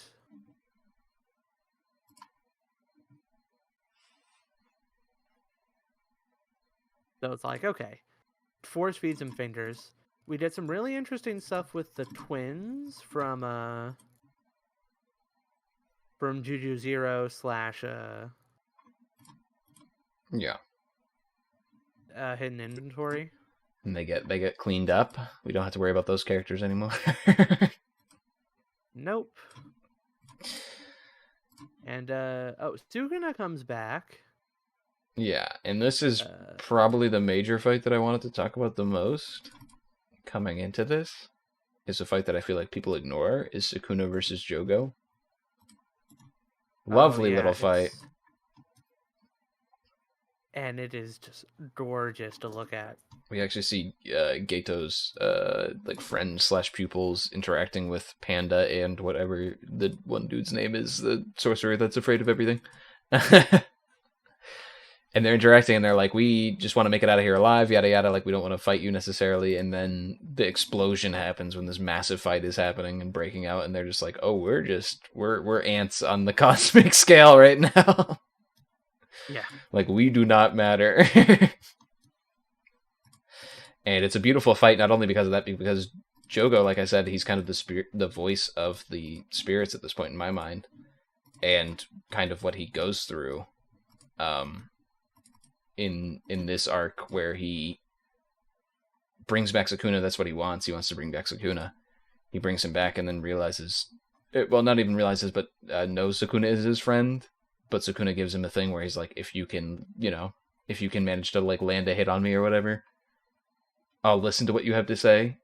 And he knows I don't stand a fucking chance, but he does it anyway, because at this point he doesn't care if he lives or dies. Sukuna's out, and that's what he was hoping for. And he knows that, like, with him out, they're going to win in the end. Mm-hmm. Even if he doesn't make it. And so he fights him in a beautiful fight that I really love. Specifically, I love towards the end where they do the fireballs against each other, and Sukuna just does like a generic fireball, I think, if I remember, and then Jogo does a fireball that's shaped like a rose, and I feel like that's a really nice like little homage to Hanami. He's just standing there with a rose-shaped fireball in his hand, and it's just a really well-drawn panel and everything, and I'm like, it feels like it's kind of a reference to his relationship with Hanami, and then he dies, and it's like it shows that he really cared about, Hanami and Cephalopod, whatever the fuck its name was. Yeah, and he really cared, and he really wanted to be like a human almost, and like it's just a really beautifully done fight. The spirits to just to be able to exist in this world, and it's just a beautifully done fight, and I really like it. Yeah, so beautiful. Oh, we kind of skipped over the part where Jojo shows up and just almost murders Nanami and Maki, and does murder. It's true. That's true. He does do that. You know what? It's so fast that it's not worth talking It happens so fast, and none of the characters that I care about were affected in it. Just kidding. Yeah, so fast. That he does that as well. But one more thing about the Jodo Sukuna fight. Mm-hmm. Is that the imagery in it is so powerful and beautiful that the opening for Shibuya, have you seen it? No. So the opening for Shibuya borrows that imagery for Jodo and Sukuna, where it's like just like the hands with the black background, like making the fire. It borrows that imagery for like every other character in the opening. For like the money shot of the OP, where it's showing all of the characters' hands doing their things. Mm-hmm. Now, whether it's just beautiful or if it cheapens that moment a little bit, I don't know. We'll see. But it is beautiful imagery. Yeah, I just know like I was very impressed with that fight, and like the fact that, to me, previously, Jogo hadn't felt like as in-depth of his character, but after that fight, I was like, wow. That was really, like, expertly done. It felt really well done. And even the fact that Sukuna, like, says, rest easy, you were strong, and then Jogo's like, what was that? And Sukuna's like, I don't even fucking know why I said that. So good. So beautiful. So poignant. Yeah, no, it was a beautifully drawn and beautifully done fight. It respects the characters that I didn't even know needed respecting. Like, so well done. And it's one of the many reasons why I like the series. And I feel like it's often overshadowed because there's so many good moments in this arc that people forget that fight happens. Yeah. I don't think do you think you're right? I haven't done that fight the respect it deserves. You know what else? You know what other fight didn't give the respect it deserves? Yuji versus the Grasshopper. Of course, like I'm gonna have to reread this arc. I'm gonna have to reread that fight 5 times. But I believe time's now up for us. Yes. Didn't get to some of the important stuff that I love to talk about. Oh, yeah. I mean, there's so much to talk about. We only got to, because like I had a list of like 5 or 6 things that I like really wanted to talk about. We only got to like 2 of those. Yeah, I definitely. Nanami is definitely a big point of what I want to talk about next time. Yeah, but a lot of Nobara, Dodo. You know, I want to go over them in depth and give them the respect they deserve. Yeah, so we'll start out next time with right after the Dojo and Sukuna stuff, or Jojo. Jojo. Skipped ahead a little bit. Yeah. So, thank you all very much for coming. Yeah, thank you for being here.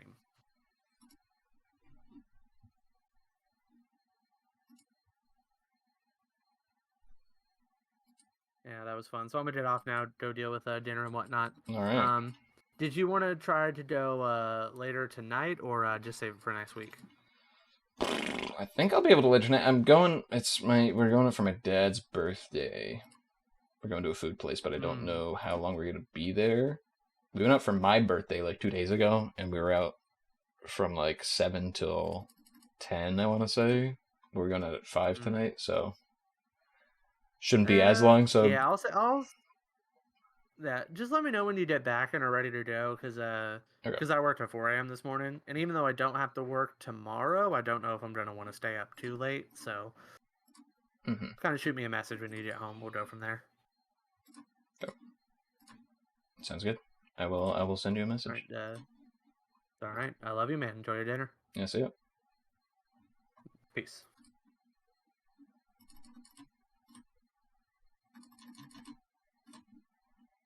This Braskin Mage is in a really annoying fucking spot. There we got him. Thank you. Okay, yeah, so this place, if you don't know, the Lovakenj mining spot is really annoying.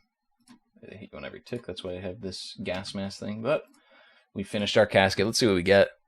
Dude, let's see. This casket's been building up for 3 hours. I've been getting the glue steps, getting the casket. Got the arm roped up today, bro. I got the flam tier bag I didn't even mention, which isn't like, I don't know how rare that is, actually.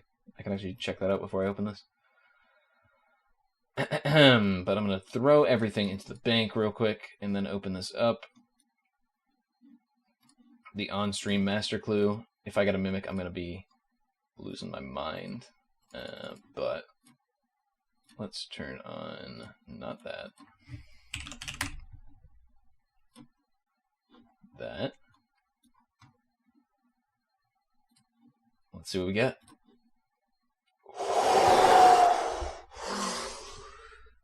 No, I thought that was a gilded fucking item for a second. That actually just baited the fuck out of me.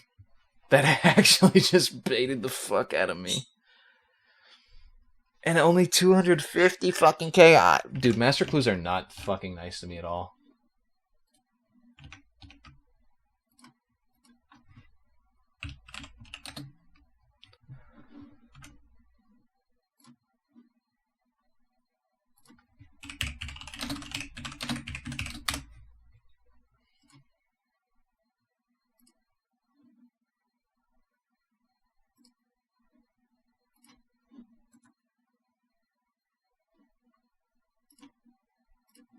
I'm just messaging my Discord.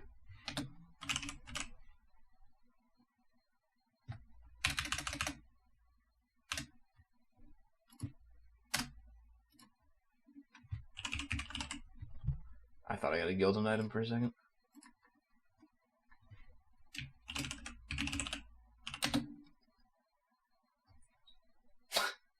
I can't believe this Lovakench fucking baited me.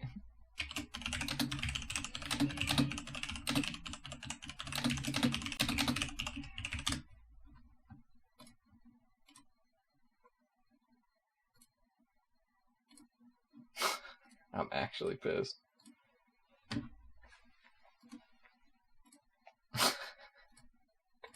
So Master, let me look at this real quick on stream so you can see I'm not fucking telling fibs.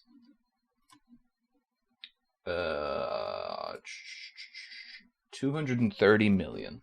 Okay, the average for Masters. Why does that look like that on stream? That's weird. When I have this open, it looks like that. Huh. So 230 average for Masters. Or no, 2.3 mil for Masters. My 6 Masters that I've done so far. The average for Masters is 700K, okay? So let's just do...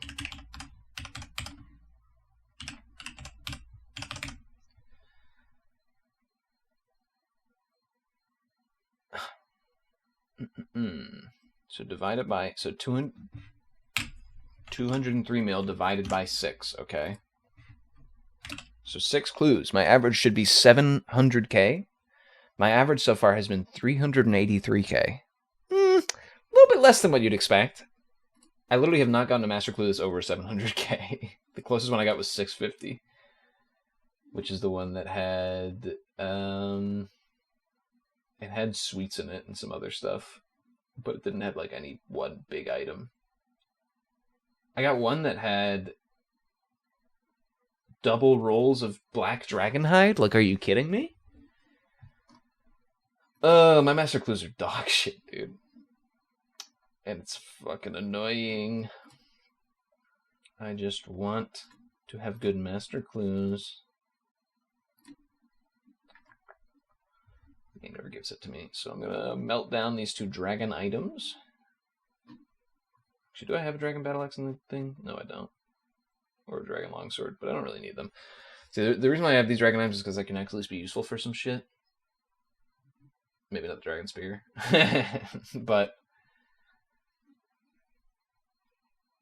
these other ones I'm not fucking too keen on. Grab my shit. And melt these motherfuckers down. Yes, I would like to melt it. Let me put this away so it actually doesn't look like ass on the stream. Alright. 250K from that fucking Master Clue that took me 3.5 hours on stream technically to do in however many hours. It didn't take me long to farm the easy medium beforehand, but... Ugh. I guess I got Taibawane teleports. Woohoo. Limport roots. How does it even look?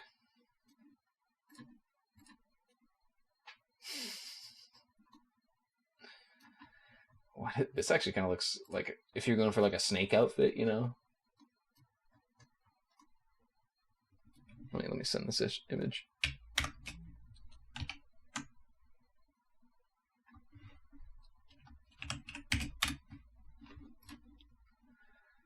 Alright, well, that was another Master Clue that gave me dog shit. Average 3 fucking K.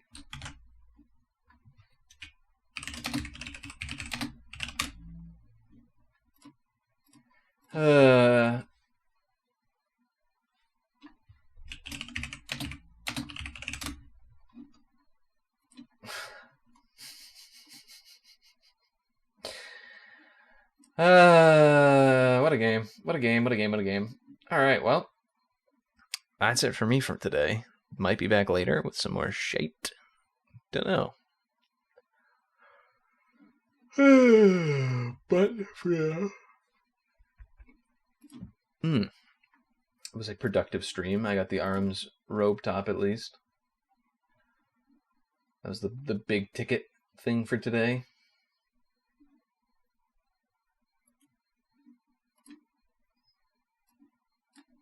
Let's put that next to the other arms item. And all I need is the robe bottoms to have the full set because I got a scepter as well. Or staff, sorry.